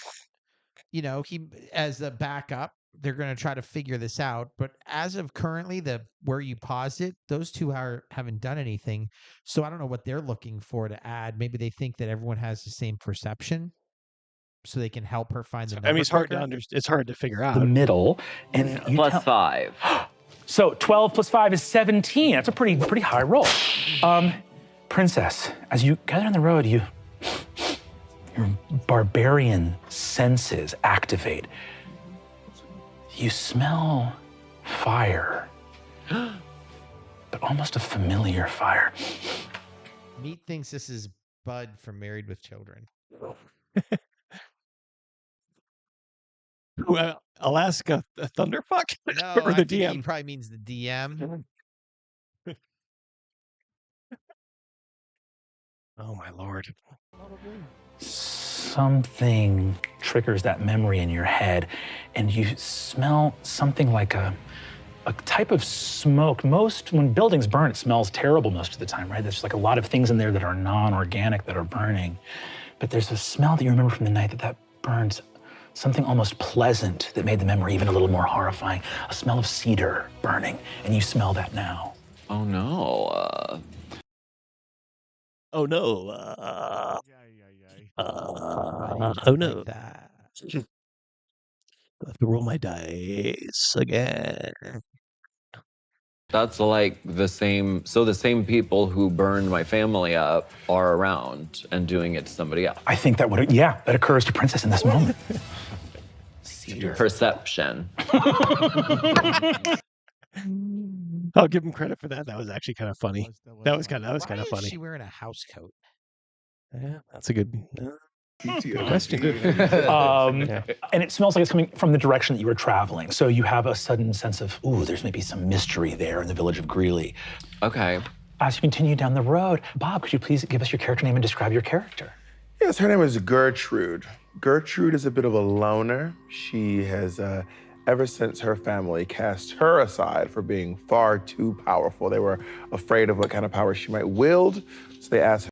Snaps in a perception roll.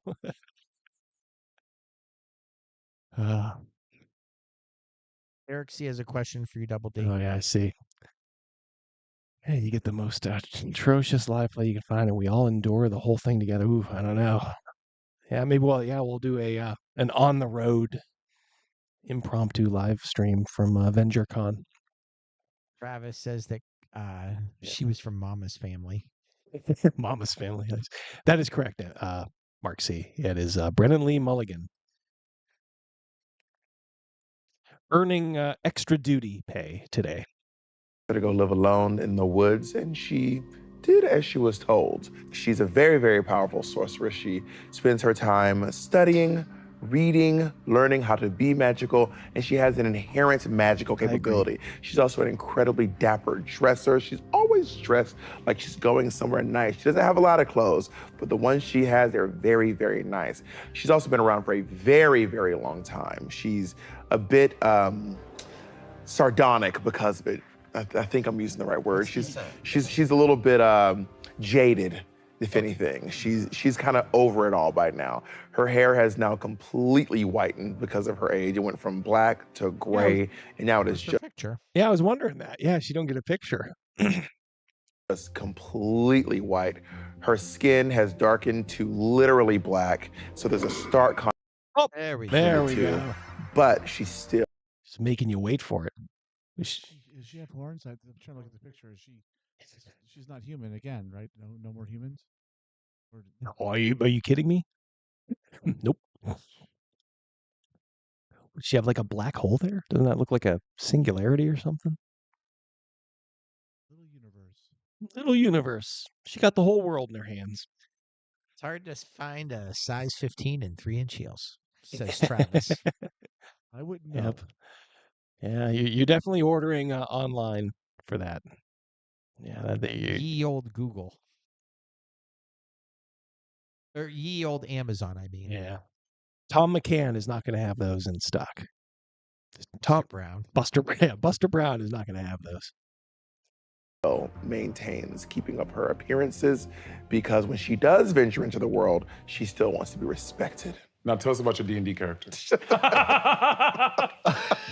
What a monster. You're a monster. Incredible. Gertrude, you travel with your new companions as well for the same reason. And again, though all of you have different reasons for seeking what you seek, you know that you share the same quest. A cottage far from any town by a lake where a young magical woman fled from those that did not understand her terrible gifts. Your witch's hut, where you are able to practice your magic in peace far from the eyes of those who do not understand and do not wish to understand, looks over a serene lake. But unlike most mornings in this memory of yours, you heard a knock at the door. We got to credit Bob with SFX. Well done, Bob. What do you guys think? Should we keep going? Chat, what do we do? Put a 1 in the chat if you want to keep going. You want the pain to continue. Or 2 if you want sweet release. We'll let you, the people, decide. Disco's up for it. Rope. Justin wants some rope. Jeffrey, too. Palette cleanser. I think he wants the Lauren Boebert video. Oh, boy. See, you guys say that, but I've noticed I've kept the audience pretty much this whole time. But yeah, I think. Has this video kept the audience, or is the chat and our banty humor? Yeah, that's true. 3. There's always wise guys like Crafty Matt. Set it on fire. Panther has to pop out. Well, 2.5. I think the people have spoken, and honestly, I think I was thinking like maybe there'll be a couple of 2s, but mostly it'll be like, oh, come on, guys, keep cracking wise. There's a whole lot of 2s in here. In the sports world, they'll say, boy, there's a lot of crooked numbers on that scoreboard. Yeah.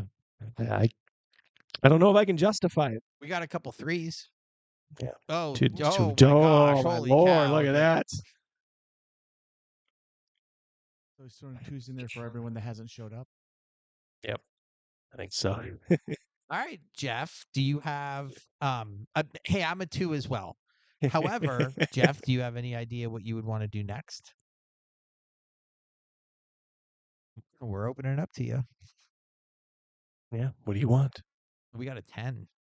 10. Oh, Derek. Oh boy. All right. We could let you out softly by doing we can catch up with our friends Otto and Roland if you guys wish.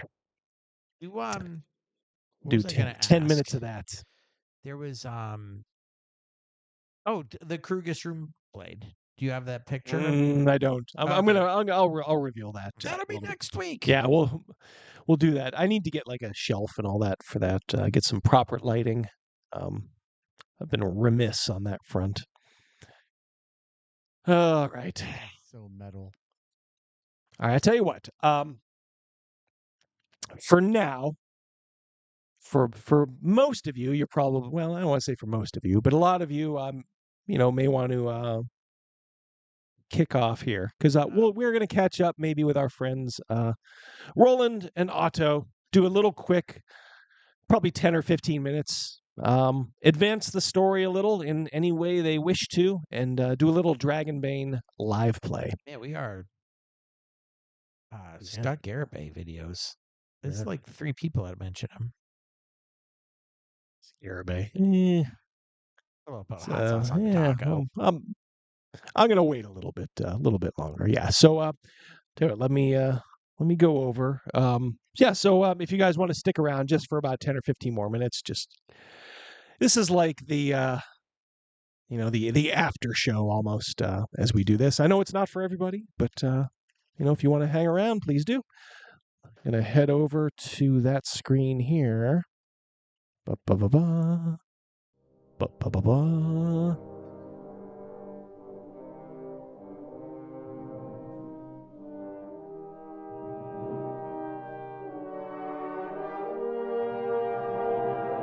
One thing I wish that we were able to talk with Venger.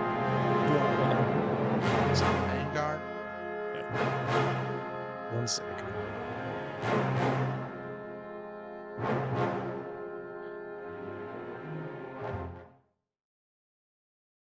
All right. Because I wanted to ask him why he doesn't like Castles and Crusades. I think it's not a good fit for his for his system. Castles and Crusades is like real like traditional, I think. So I think that's the main reason. All right. So I should have had you guys get that stuff out earlier. If we're gonna do this at all from now on, just make sure you guys. We didn't even know if we were. I know. Yeah. Are we done? Crafty Matt? Are we done with Dixon dresses? I think so. Yeah, Justin says do a supercut. Yeah, perhaps we shall do that. All right. You guys ready to go? Like I said, we're not going to go very far here.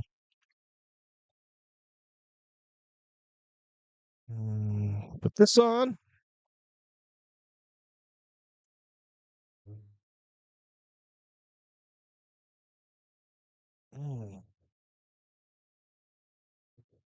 Yeah.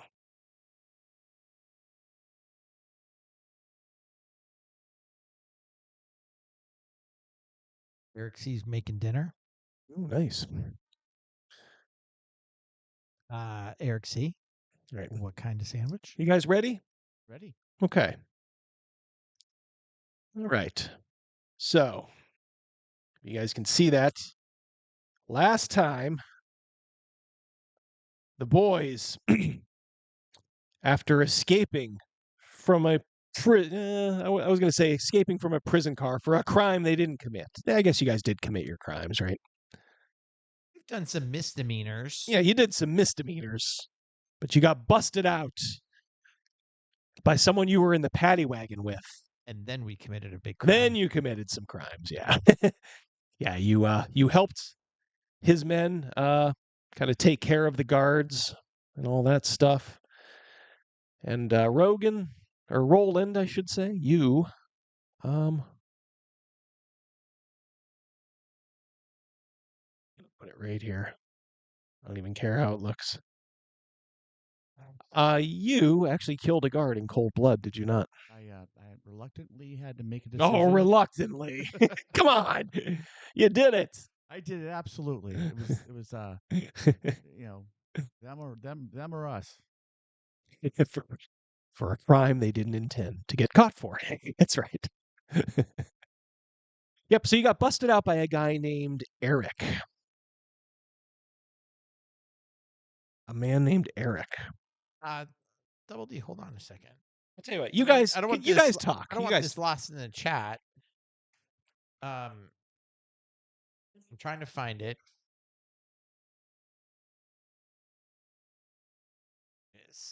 Go on. Ryan said, "Double D, me and my son started a channel and they put out their first video about Dragon Slayer." Okay. Ryan. Holy shit. Yep. Ryan Nilsson. Okay, cool. That is awesome. Ryan Nilsson. I'm going to look for your channel, Ryan. I will. Please remind me of that. Did someone put the link in there? Yeah. Cal? Yeah. If you can get that, Cal, go ahead. Ryan, make it available for us. We'd love Yeah. to advertise that for you. I'd love to check it out. Absolutely. Oh yeah. Oh yeah. All right. So you guys, as I said, you're well, this ain't working. Yeah, maybe it will. You guys got caught. And you stole a horse. You ended up We didn't get caught. We got spotted. well, yeah, you got spotted. Yeah. So you ended up having to kind of there you guys are. Roland is the bigger one. Otto's like a little thief. Little foot patter. Little foot patter, yeah. So yeah, a guy with his son came across the scene of the crime, and you guys, well, shall we say, subdued him. Yes, we did. The son got sent off. Son got sent off. He did not hurt the son, and only mildly hurt the father. Gave him a what for? Yeah, gave him a little what for. You took his horse, and then you kind of just picked a direction, and I believe the direction was towards Elpa, which is towards the east. It would be. Yeah, so I'll make this easy for you on the map.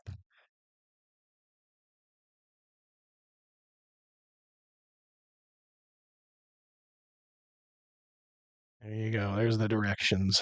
So you're heading east, I think, towards the city of Elpa. And this is a road if you want to stay on it. There is a road that goes from Carlsfell all the way to Elpa. Let me know what you guys are doing. You can expect, of course, to have some traffic on this road. I will pick it up pretty much just right where we left off. You guys mounted your horse, and you said, we're heading to Elpa. Because we wanted to get two horses. Because right now I'm riding piggyback. That's right. So that was the plan. Yep. We have some gold and some silver that we got off the guards dead guards, yeah. And the old timer that we knocked out. Yep. The town. Yep. To the town. Which way? East. On the road? Cross country? On the road. On the road. Stay on the road, okay. All right. How fast are we going, boys? We're not racing. Yeah. At a gallop. Yeah, nothing to look suspicious. All right. Yeah, so you can expect that this is probably going to take at your current pace, probably the better part of a day, to get over there. And there are waypoints along the way. I would say this. You definitely have been there, Roland. Yes. And we'll say even you've traveled this way a couple of times too. Okay. Otto, you have a cursory knowledge of Elpa, which is just kind of an average city. It's kind of like your typical mid-empire city here. It's going to have all of the basics, not a lot of the frills, but you'll be able to get, if you want something there, you'll probably mostly be able to get it. And then I want a good night's sleep, a good meal, and another horse. Or 2 new horses, right? Right. Yeah. Trade this horse for, another horse, and we'll buy another horse. All right. All right, so you're passing, as you're kind of going along the road, you're passing traffic, coming up behind you and then passing you. You're also seeing traffic coming head on. Mostly like, horses, a group of horses, Occasionally you'll see messengers, and you can identify them pretty easily. Just by the way they're dressed and, just how fast they're moving. Everybody else is just kind of moving at a leisurely pace. There you go, Cal. D&D Dad and Son. Okay, cool. Yep. Thank you. We'll check it out. So, the day kind of passes, and I guess if you wanted to, you could kind of get to know each other more because you guys are butt to nut on the same horse. Absolutely, we will converse. I like the cut of your jib. Tell me about yourself. You look like the type of chap I could adventure with.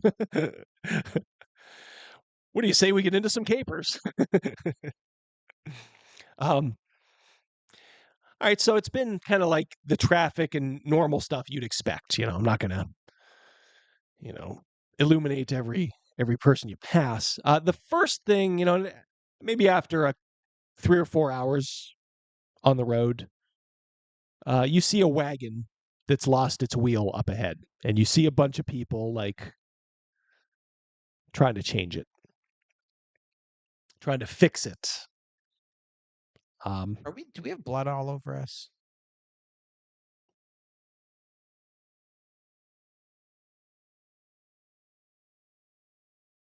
Not much. Okay. Not much. We'll say you avoided arteries. Yeah, the arterial spray. All right, we can help. Yeah, I agree. Okay. You go and it's a family. And they're hauling their goods, and they say, "Oh, ho, ho traveler, ho stranger, we could do with a bit of effort from strong backs." We'll definitely do that. Absolutely. It's like an older couple, and they have a couple of kids. One of them is like a teenager, like kind of almost like your real son, Rogan. And it's maybe smaller one, like around 10 years old. So 2 kids, 2 older adults, maybe 50-ish. They're like, "Oh, thank you. We are, we're just moving to Carlsfell, and we thought this wagon would get us there." And sure enough, so why don't you? It looks like they got it in hand, but they just need you to like push, with like the big son. All right, so you just kind of heft up, and you don't even need to roll. Okay, you guys can do it. We'll get this wagon out of this. Yeah, ditch. but the son, he kind of is making small talk with you, and he says, "I can't wait to get to Carlsfell. I'm gonna join the town guard. I'm gonna do some good in the world." Sir Admiral. It's a very good endeavor. Yeah. Yeah. Watch over people. Yeah. I picture you guys just kind of looking at each other like, yeah. He's like, put your back into it, boys, and then you get it up, and the father like, puts the spare on, and then like tightens it up. He says, easy peasy.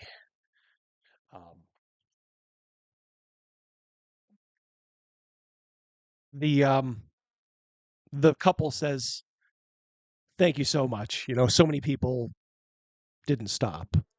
Can we give you a couple of silver?" Are they were they coming? They're going to Carlsfell. Okay. Yep. Can you give us anything? Absolutely not. No. The woman says, "Oh, please, I insist. At least a silver penny here." Keep that for your family. No, it was no big deal. No big deal. Okay. She looks and says, "Well, if you insist." The little kid, just kind of like looks up at you, and you're someone new. Oh, great. But the guy says, the son, he comes up and says, you know, you should join the Guard too. You know, they're always looking for strong, brave men on the side of good.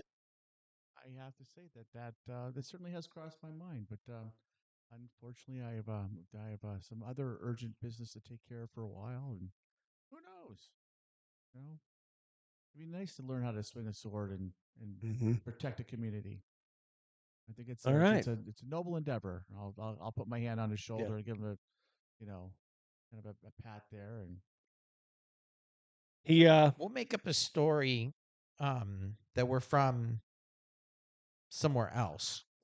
That way, if they talk about us, it'd be like, oh, we met two people from Arsdad, right? Yeah. Okay. Saying you're from Arstadt? Yeah. Yeah. All right. Like, well, I'll make sure that comes up somehow in conversation. Why don't you make a bluffing roll there, Otto? I rolled a 6. That's good, because your bluffing is 12, so you rolled under it. Yeah, you kind of just easily work it into the conversation, you know, like seamlessly. You didn't have to like look at Roland and go, yeah, we're from we're from Armed. What's that place called? Yeah, no. Well, when they mentioned about joining the Guard, it's been like, oh, they came up to Arsdad before to look for recruits, and you know, we thought about it then. But, you know, we had business to attend to in Elpa. Yeah. They say, well, you know, they get in their wagon, you know, kind of straighten up their discombobulated bits in it, and you know, the father, you know, says, thank you so much. You know, they don't even bother to introduce themselves, but this young lad does, and he says, my name's Wolf. You know, he shakes your hand and says, I hope to see you someday. hope to see you someday too, Wolf. That is a strong name. You tell that kid his recruiter lied. All right. And they're off, you know. And of all of them, it's actually the little 10-year-old kid who like turns around and is just kind of like looking at you, you know, as you guys are. Thanks, Mean Joe. Yeah, thanks, Mean Joe. I'm not beyond doing a little, you know, chest out a little bit, a little flex. Presenting a strong figure, yeah. Yeah, why not? All right. Yeah, and pretty soon they're distant, and you know, you see some people that, you know, we're kind of like slowing down, and you know, you get a couple of nods from some of the folks who came by just as, you know, you were finishing up, saying like, well, what good citizens you are. Do you think that atones for what you did, Roland? I'm not going to worry about a balance at the moment. You know, it was something natural that we could do, and we did. Yeah, that's right. You know, what's really on my mind is let's get as far as we can away, as safely as we can. For sure. All right. And off you go. Pretty soon it starts turning into night. And you know you're not going to get into Elpa until the wee hours of the morning. Now, keep in mind, you know, the sun goes down, and on either side of the road, you're seeing signs of, you know, like civilization and that. You're seeing like the odd like house, cottage, farmhouse dotting in the distance. You can see the fires, you know, and you can even by the moonlight, you know, make out some, you know, that perhaps don't have any lights on. You also know that there are a couple of inns along the way. Oh, we can definitely stop off at an inn. All right. Stopping at an inn? Mm-hmm. Yes. You got it. Some bread. Yep. Nothing too expensive. And all right.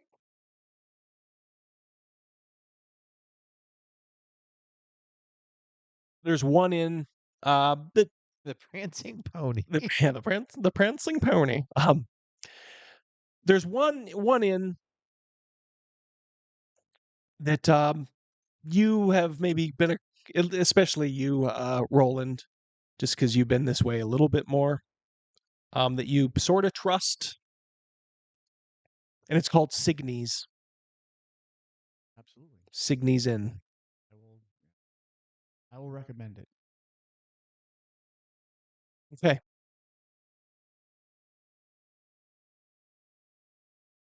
They have this thing, they call it a shepherd's pie. But it's not made out of shepherds. A real shepherd.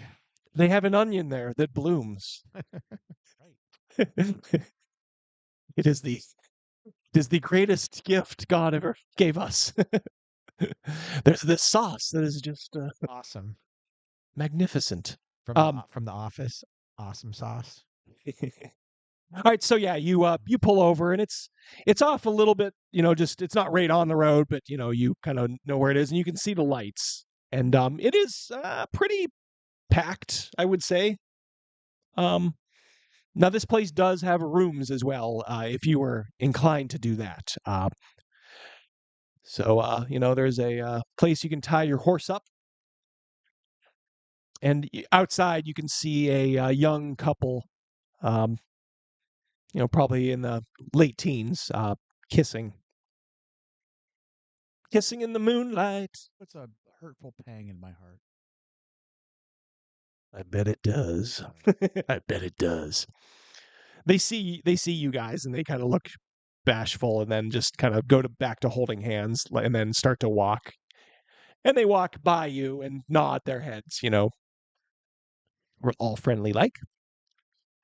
And then somebody else comes out. And as soon as they come out, you can hear the music and see the lights spill out into the night air. It seems very lively. And I'm sure after what you guys have been through today, a semblance of normalcy is probably welcome. Food in the cheap room? Absolutely. Tomorrow we will get a horse, some new clothes. Yep. Maybe we can abandon this horse. Yeah, we can just leave it behind. All right. All right, so inside then? Yep. Alrighty. My shades for a moment. Yes, Cal. We'll register our safe word. Cal bringing it tonight. Damn. My safe word is pineapple juice. You go in, and you can tell immediately there's two like barmaids or waitresses. The couple that owns the place, Signe and his wife, and they are running like mad. And then you can see a cook in the in the kitchen. You do spot a table like in the corner. It's kind of a little bit away from everybody. Absolutely. Or you could belly up to the bar, which is full but has some space, I suppose, if you wanted to like nudge in. Table. Table it is. Eric C's calling you out, Double D. Well, I got to be able to read.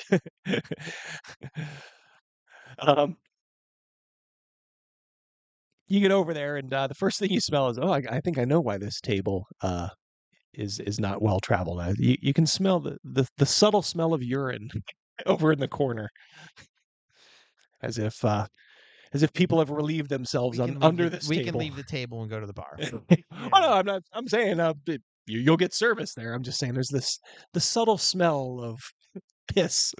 We've been smelling that in jail. We'll go to the bar. Yeah. All right. We'll make it known that we've walked a long ways. Walked. Okay. Mm-hmm. All right. Yeah, you see just a couple of a lot of these folks. They look like farmers. You see a lot of strong, arms and faces that don't seem to brook no nonsense. But they just kind of nod to you, and it's almost like there's a ritual. They just pour them down, talk, nod, pour them down. It's almost like a rhythmic, Does the table of burning cedar? Yeah. Smell that? Yeah. Finally, Signe comes over and says, I'm sorry. What can I get you, lads? 2 ales, something to eat. We've been walking all day. It's like, well, you want to eat it right here at the bar? Okay. That'd be perfect. All right. Absolutely. So he pours 2 ales, asks for your silver. It's at that point. We also will need 1 room or 2 rooms if you have them. He says, I'm booked up. Okay. I'm booked up. Okay.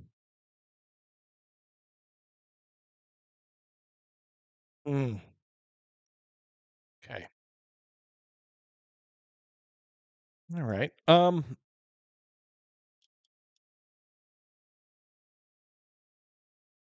There's a guy next to you, and he says, I couldn't help but hear that you were looking for a room, and they're all. We are just somewhere to sleep tonight. We've been walking all day. It's like as it happens, I do have a room here. He's like, and I am by myself. I think there is one extra bed in the room. One of you would have to sleep on the floor, but if you just want to throw in perhaps a couple of silver pennies in, we'd be happy to. Fine with that. Thank you. All right. Very appreciated. He says his name is Mellis, and he looks kind of like a businessman. Yeah. He's kind of dressed, not fine, but a little bit better. Strike up a conversation with our new friend. Yeah. My name is Jonas. He just begins to kind of tell you like what's happening, and they've of course have set your drinks down, and he says, oh yeah, I run this path for my business. I do and then you're kind of like tuning him out because walking in the door, you know this. This guy looks like a guard captain. Dust of the road on him. Right. And he kind of like nods. Picture someone maybe like Christopher Lee, Right. in that stature. Right. Commanding. Commanding, yes. Yes, indeed. We recognize his guard wear. Yeah, you recognize his uniform and his he's wearing the standard of Lord Magnus Lundstrom. So he has an official position. He would be like certainly a captain. Well, I'm sitting here hoping that our food is here right away. I will excuse myself to go to the restroom. Okay. Which is out back. Okay. Yeah, that's not a bad idea. I will do the same. Yeah. Our new friend, You're trying to be stealthy about it? Excuse us for a moment. Just trying to blend in. Not drawing any attention, just a chap going to the bathroom. No, we're not going to the corner table, Krugus. Where's the bathroom? All right. In the corner. Just as you're maybe you're going out, back to the outhouse. Because that's where it is. It's, outside. You can hear his voice saying, "Can I have your attention?" As this is literally as you got the door, almost as you're leaving it and it's closed. What do you want to do? I'll stop and give him the respect. Now he's not saying this directly to you. He's saying it to the room. To the room, Mhm. yeah. He's saying, "Can I have your attention? I was wondering if any of you have seen anybody that might look a little out of place. You see, back outside of Carlsfell, there was a dastardly attack on one of our wagons. And I'm sad to say that many brave men of Lord Lundstrom lay dead now. It was one of the men, his bandit friends. He kind of shakes his head. His bandit friends, broke him out. But they weren't the only ones, from what we understand. There was bloodshed, committed by many of them. We've caught a couple of the escapees, but alas, some of them are still loose. There's a murmur in the crowd. So if you could just let me know, we could just clear it real quick. Anybody new? I mean, I look at him. All right, so you're kind of heading back in now, are we Well, I'm saying? still at Or the are door, you at the right? doorway? You're at Yeah. the back doorway? Yeah. Wait, maybe I'm confused. When he came in, did I walk past him to go No. out the door? No, you're at the back. He came in the front. All right. Okay. I mean, this room is packed, correct? Oh, yes. Then I will just walk right out. Okay. All right. So you guys are both outside now? Well, you tell me if you're. I went outside. Yeah. Yeah, while the attention is captivated. All right. All right. So you can kind of hear, the murmur and some voices. Yeah. Oh. What do you guys do while you're out there? Fuck out of here. Oh, really? Yeah. Okay. So you're gonna have to head back around front. You understand? That's where the horses are. Right. We're not going by horse. Oh, really? Yeah, I was pretty clear that we are ditching this horse here. Right. Yeah. Okay. So we'll follow the back way out of here and. Okay. Well, yeah. There's not much in the way of cover, but it is night. And you, like I said, you We're occasionally not doing anything shady. We went to the bathroom at the back of this building where the outhouse is, and we are leaving. Not on horse. We are ditching that horse. Okay. Do you want to still go the same general direction as Elpa? Do you want the east or south? It's up to you. You're kind of slap dab in the middle here. I don't know if you can see that. That's basically where you are, where that little red dot is. All right. So if you're gonna head east, as you say, you can just go cross country. There's little like bushes, little copses of trees. And like I said, the moon is out, so it's not like really, really, really dark, but it's dark enough, of course. And you just head out. You do see, as you're looking back, you do see, light spill out the back of the inn as you're leaving it, and you do see that tall figure, just kind of looking around.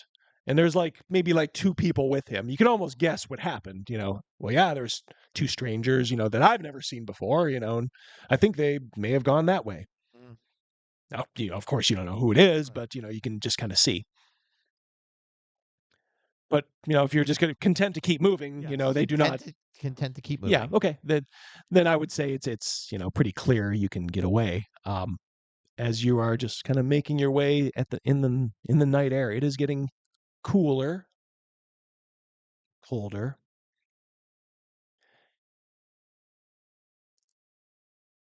You see, after about maybe an hour of walking cross country, you come to straight, within your path, within striking distance, as it were, your first dwelling. Looks like a small cottage. Yeah, I would say maybe a medium-sized cottage.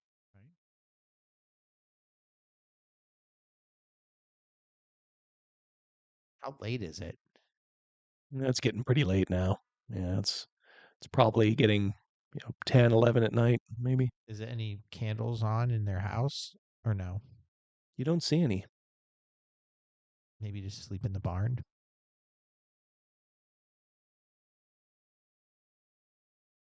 Okay. Yeah. There's a barn, a stable, hide in the hay. There's a small barn. Yeah, we'll sleep in that. Okay. Absolutely. You go in. You get a small start when you open the door, and you hear "Meow" as a cat kind of lunges at you, and then between your legs and out, and you're like, oh, at least it's not a skunk, right? Yes. All right, and yeah, there is a little hay in here. It's a little smelly, but it's barn smell, which you'd expect. Sleep here for the evening and wake up at the crack of dawn and get the hell and keep walking. Can you guys make awareness rolls, please? It's a second skill down. For you, Crazy Mouse, it's 10 or under. I failed. 17. Okay. Don't you know? We don't have any of rerolls left, so. Oh no. Yep, you're okay.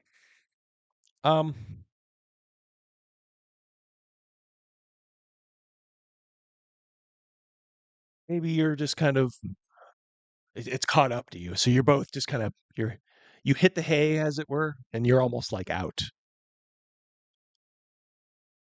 And you're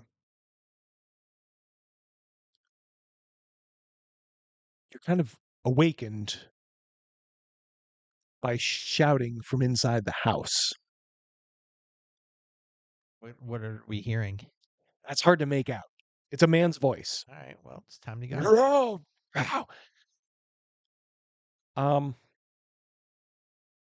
One thing I guess you would be able to hear is there's almost like the sound of like violence. You can hear like, maybe like a hit or something. The voice punctuates with it, and then you hear a sharp scream. A woman scream or a man scream? It was just so quick and hard. It was high pitched, but I mean, I don't know. It's Let's get the hell out of here. I feel uncomfortable leaving. I don't. What's going to happen is it's going to draw attention. People are going to come. Who are these two people? Someone's dead inside. The father or husband or whatever denies everything. It was these two fucking dudes sleeping in my cabin. Let's get the fuck out of here. Is asking for trouble. Well, you certainly, as you're peeking out the door, you certainly don't say. I mean, you are out in the night air, like there is nothing around you. Right now, I'm not saying that Otto couldn't have a very good point there, but I'm just saying as of now, you don't see any signs of. Keep in mind, you're off the road too here. You might see like a path, in the moonlight that maybe heads down to the road, but you would guess you're probably at least a half a mile off the road. It's got some zingers tonight. Something inside me. I agree, but something inside me is. I agree with you, and I really do. Unfortunately, we have blood on us, not a lot, which we can play off as we got cut helping that old timer fix his wheel, but that's just more questions that we have to answer. Oh yeah, you like it? I'll show you.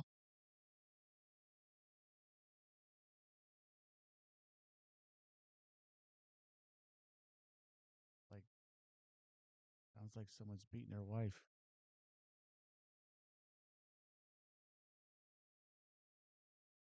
Yeah.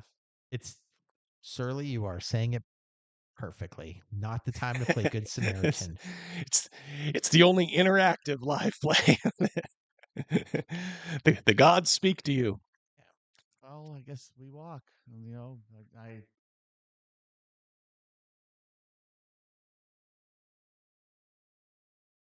Why don't we settle this score after we get out of our clothes, get some horses, and come back? But right now, we do have to go.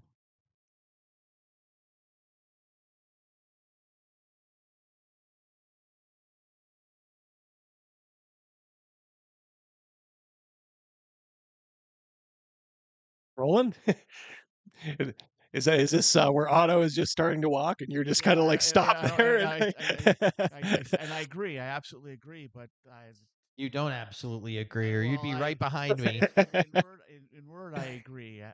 In mind, I agree. In heart, I don't agree. Any more? Are we hearing anything else?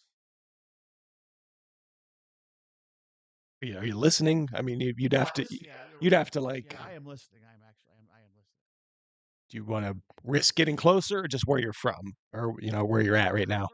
You're probably maybe a good 50 yards from the house right now. Quiet night.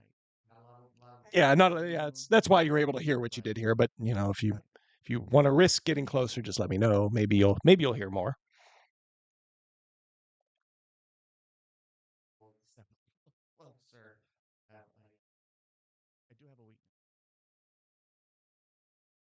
Otto, yeah, like I said, you're walking like, man, isn't it good that we're getting out of here? And Yeah, you look I'm back dejected, but I'm not gonna ditch him. Okay. What are you doing then? Standing there, I'm watching his reactions. Okay. All right. So your reaction is to walk towards the house. So go ahead. If you just want to get a little closer, that's fine. No roll necessary. But you want to get right up. If you want to get right up, then maybe let me know. Maybe we'll have you do a stealth roll. I will approach, and I'm listening. I'm Right. certainly be caught. Definitely, you can hear the voice, and now you can definitely hear there's a whimpering of some kind. A whimpering. Why don't you make that awareness roll again? Because you're close enough now. You probably get a second shot at it. Oh, nice. All right. You hear whimpering. You hear it's not screaming anymore, this voice, but you hear like a firm voice. I told you, that kind of blah, blah, blah. You hear a chain. The rattle of a chain. I will get closer to the building, yes. All right, well, there is a window.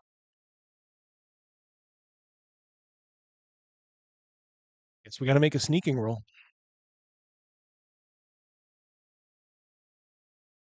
I did not pass it. I did not. I rolled a 19. 19. Guess what? You stepped on the cat. As it goes tearing by, and you're like, oh, shit. You hear a voice from inside. Oh, that damn cat. I had to give it what for, just like you. And you can then hear footsteps from in the house. What do you do? So there's a door out front. You're kind of on the side of the house now. Right.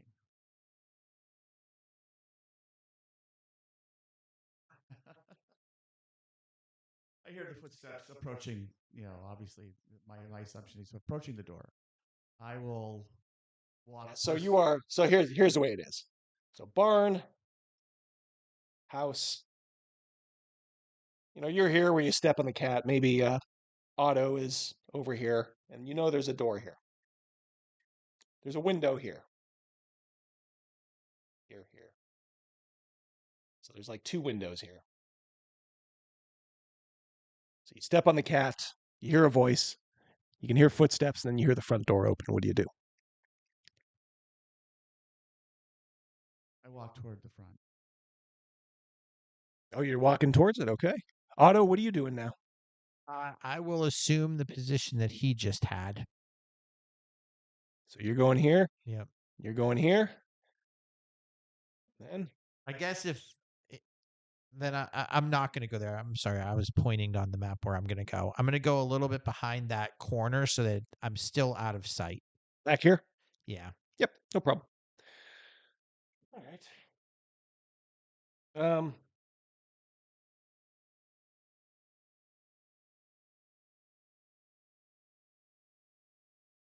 And here he comes around the corner. You see a skinny, rat-faced guy with a hawk nose, missing a couple teeth. And he says, "Oh, who are you?" He looks genuinely like shocked. Right. Just a traveler looking for some hospitality. You ain't going to find no hospitality here, my friend. Please keep moving.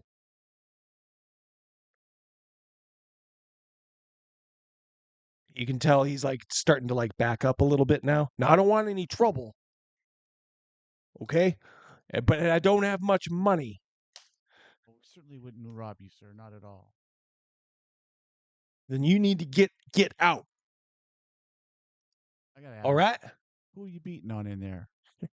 He points at you and says, "Now you never mind that." That's sad.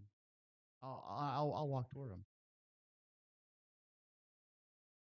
All right. He says, Hold on there.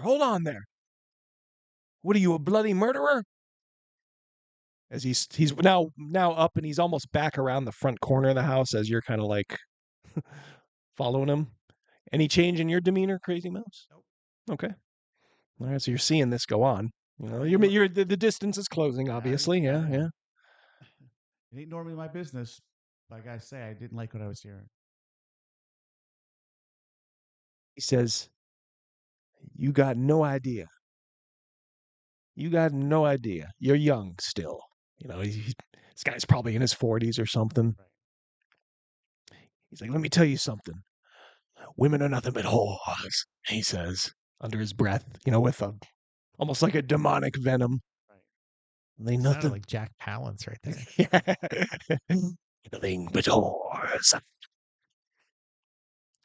He says, and I will discipline mine the way I wish. How close am I? You're within grabbing range now, as he's kind of backed up, but he's kind of at like the front step of his house, and he can't. Now he'd have to turn his back.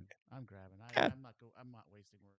This guy's a piece of dirt. He's beating on his woman. He doesn't know what a good woman. I had a good woman. So why don't we just do this by making a simple brawling roll? He appears unarmed.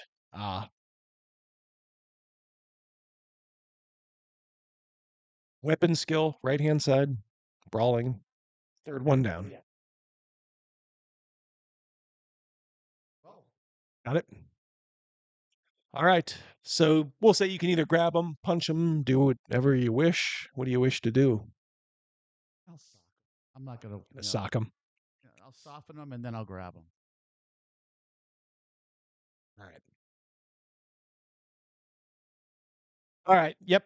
You knock him out. You hit him right on the button. Now he's like not out cold. He's like out like, you know, face down in the dirt. Believe it or not. What do you wish to do? I'll call out to Otto and I will scoop this guy up with his, have him grappled with his arms behind his back. Yeah.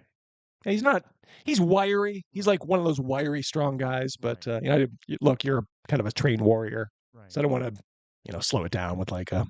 So yeah, so you can certainly bop this guy and get him wrangled up if you wish. All right, he's still kind of half out of it, but he's kind of like saying like, oh, come on, I'll give you whatever money I have. Come on now. I'll drag him into the house, and I'll just say it's not about the money. Going in the house. Yes. Otto, what are you doing? Standing outside. All right. I'm not going in the house. All right. There is a couple of like lanterns on in here. You can hear chains rattling in the back room. There is a doorway there. All right. I'll walk him through this doorway. Yeah. Oh, you're frog marching him? Absolutely. Okay, yeah. All right, you go in and you see a woman chained to the wall. If you didn't know any better, you'd say she was almost a skeleton. Like, if I say probably like 75 pounds. Oh my goodness. Like in 7. Yeah. Oh. You see just, like obviously living in her filth. He says, "Oh, you know what that woman did?" As he like turns around to you, he says, "Don't believe her lies, she's a no good harlot, she's a cheating harlot, blah blah blah blah blah." I'll give him my best Dark Knight gravelly. Where are the keys? Hey, he doesn't want to test you. So he says, "Over there." I'll escort him over, holding on to him still. Mm-hmm. Are you doing anything different here, Otto? I think I'm kind of on alert. You're just watching the outside? Yeah, because this is causing some noise. I just want to make sure that number one, we weren't followed, anything like that. There was some noise outside, but inside you're kind of surprised at how quiet it is. And yeah, you do not see anything. Okay. You feel very That is exactly what I keep doing. alone. Yep. Okay. All right. So sure enough, there's a skeleton key there. You see bottles of alcohol and, empty ones and all that kind of stuff. And just some, it's not a good situation. Yeah. So, So you go over and, what do you want to do? I'll tell him to grab the keys. Okay. Yep. You know, and I still have a hold of my. You know. All right. I mean, and I am less than gentle now. Okay. You know, grab the keys and let's escort him back to the woman. All right. He says, "Well, I can't just let her go." Or you can, or you will. Oh man. All right. Make haste. He like opens the lock on her wrists and then on her ankles. She just looks so, just beaten, and like I said, she's almost like a not quite like Auschwitz like, but getting there. Right. Just almost nothing. He's like, "Now what?" He turns I around. will crack him as hard as I can. All right.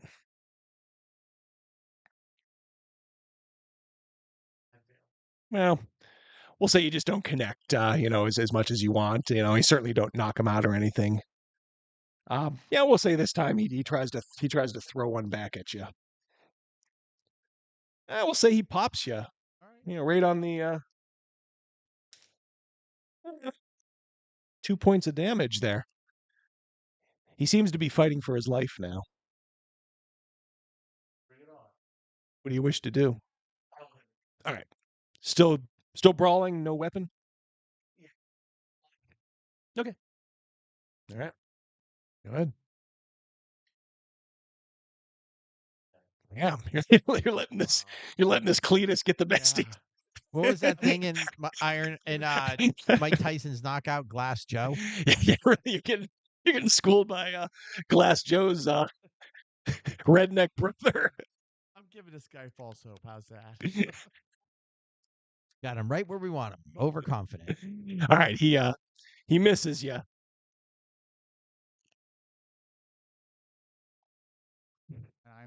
I will try to strike him again. Can't bring your loaded dice to this game, Jim. They're gonna roll high. All right, Dice, another 19. Holy shit. Now he's gonna try to just straight out like run for it. All right, the camera's a little tricky here, but that's actually a 6. Yeah. He squeezes by you. You can make one attack as he's going by you. Other than that, he's going to be out the door. So this is like your attack of opportunity on him. All right, Shameful. Yeah. All right, so Otto, you're outside. You see this guy literally bust out the front door and run down the driveway. Like he's not even like going like around the house or anything. He's just trying to get out. What do you wish to do? You're going to have to pursue him if you want to. I'm going to pursue him. We can't let this guy get away. Okay. All right, I will pursue him. Yeah, Travis, I would love to trip or tackle, but I'm not apparently in that position to do that. I will run after as well. But yeah, he's got the head start on you. All right. Give me a die 8, Jimbo. Give me your tray. All right, we'll do a quick die 8 chase. You're quicker, so you can just do 2. All right, this is to see if they can get this guy. This is like real time. If you've seen my video on chases, the die 8 chase, the goal is we just keep rolling dice in real time. When you get an 8, you take them out, and when you've rolled your last 8, you say done. Now, usually this is around a table, so people know, but obviously Crazy Mouse and I are separated. I need to get 3 8s because this guy's maybe a little slow. Yeah. Okay. Otto is a trained thief. I'm just a hillbilly. All right. Rogan, why don't you say go. Ready, set, go. 1 8. Damn it. 2 8s. All right. Well, that was quick. usually not that not that They're quick. a little more cinematic. Yeah, than they're that. usually a little more cinematic than boom, boom, done. Yeah, they usually last just about that. But it's I know that wasn't on camera, but I showed Rogan. Yeah, we believe you. Yes. All right. So you tackle this guy from behind. What do you want to do? Bring him with back, corral him, and bring him back all right. to. We're gonna cuff him. All right. Now that the woman is free, we'll chain him. Okay. What do you want to do? All right. So you're back in the house now. You see the woman. She's just kind of curled up in the corner. I will try to speak with her and tell her that you're safe with us. We're not here to harm you. She's just kind of looking up at you with like these sunken eyes, like she is having trouble comprehending what just happened, and just is very much afraid. Right. Please don't fear me. Mhm. Don't fear us. This dude ain't gonna ever do this to you ever again, or to anybody else. Who is he to you? Is he your husband? She kind of opens her mouth to talk, but it's almost like she's trying to talk and she can't get the words out. Like you do see the spark of she's not like dumb or anything. Like she's just either probably shocked, probably Just say like, is he your husband? And I'll point to like your ring finger. That maybe gives enough, and she just kind of nods. When you see her, she probably is, in her 40s. Do you still love him, or is he dead to you? Yeah, I think the chains were a deal breaker. So you have this guy in chains. Yes. All right, he's trying to fight, but let's not draw that out. You get him in the chains. Rag in his mouth. Yeah. Soaked in a urine-soaked rag in his mouth. All right, what do you wish to do now? She's just kind of like her knees are drawn up to her chin almost. Right. And she just looks from when you first saw her, she at least looks like a little different. Like she knows she's free, but still very scared. We can knock this dude out for the night. We could have her sleep in a good bed. And in the morning, if she wants to come with us to Elpa. Mm-hmm. And she can do that. But unfortunately, unless there's a horse in the barn that we didn't see, we're going to have to walk. So she can sleep in the bed that she hasn't probably slept in for a very long time. Correct. All right. Food to scrounge up. We're a There little is. hungry, but There is, yeah. She can get something in her belly, get some strength.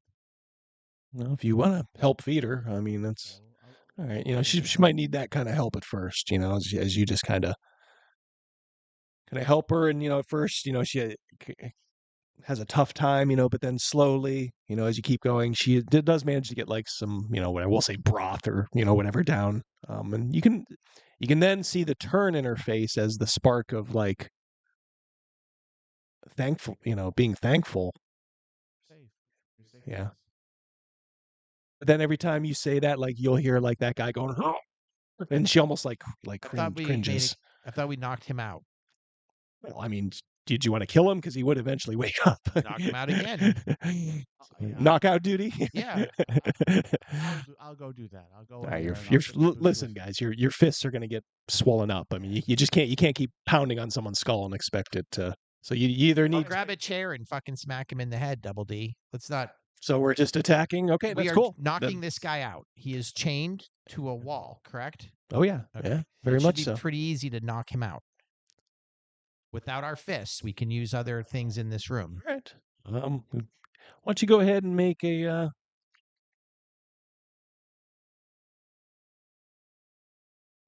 boy, a chair, huh? Yeah, go ahead, just make it roll a die 20. I have your stats here, Otto. If you all right, you done broke the chair and you done knocked him out pretty good. That's what we're going for. He's definitely bleeding. We do not want anything from the peanut gallery while we're doing this. Yeah. All right. Well, what is your plan? Get a little ID, make sure she feels safe. Try to get some sleep. Like, hey, Okay. I'm even like, hey, do you mind if we sleep on the floor? She nods, and says, "Of course." Well, doesn't say it, but just kind of almost mouths it, like, "Oh yeah." You can now see there's a little bit of a voice coming back to her. It's like, okay. And I'll tell I'm rolling. Yep. I know. Mm-hmm. She Double D, you can't see because of the monitor in front of us. I just gave Rogan a look of, you just gave our real names. Yep. It's okay. Not the brightest of you. Yeah. Given her condition, you're maybe not even sure if she maybe understood, but who knows? I'll tell you what. The bad guy is subdued. You're taking care of the woman who is horribly victimized, and you seem to have rescued her. We can stop here, and you can maybe think a little bit more about what you wish to do if in the meantime, until next time we catch up with them. Our plan is to take her to Alpha and then sell her. yeah. Kind of a slave market is there at Alpha. All right, good job, boys. I will head back to the main chat for the goodbye.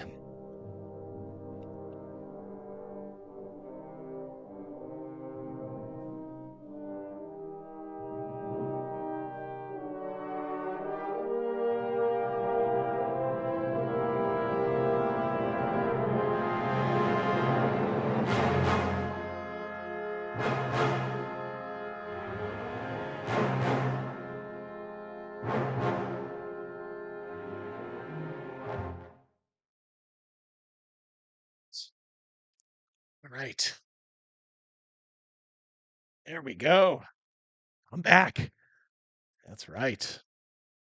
All right, peeps. We're out of here. Long one tonight. Thank you guys for yeah, exactly. Yeah, these guys they put in extra duty tonight. We will talk to you guys next Wednesday. Love you all. Yep. Yep. Thank you guys so much for hanging in at the end. You guys who like these little live plays. If you keep liking them, we'll keep doing them. So peace out, fellas and ladies. Until we talk next week. Do you guys want the we'll give you a holy diver on the way out. There we go.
Something is coming for you.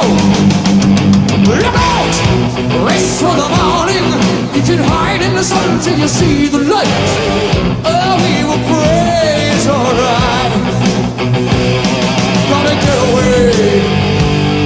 Get away. Between the velvet lies, there's a truth that's solid.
his stripes, but you know he's clean. Well, don't you see what I mean?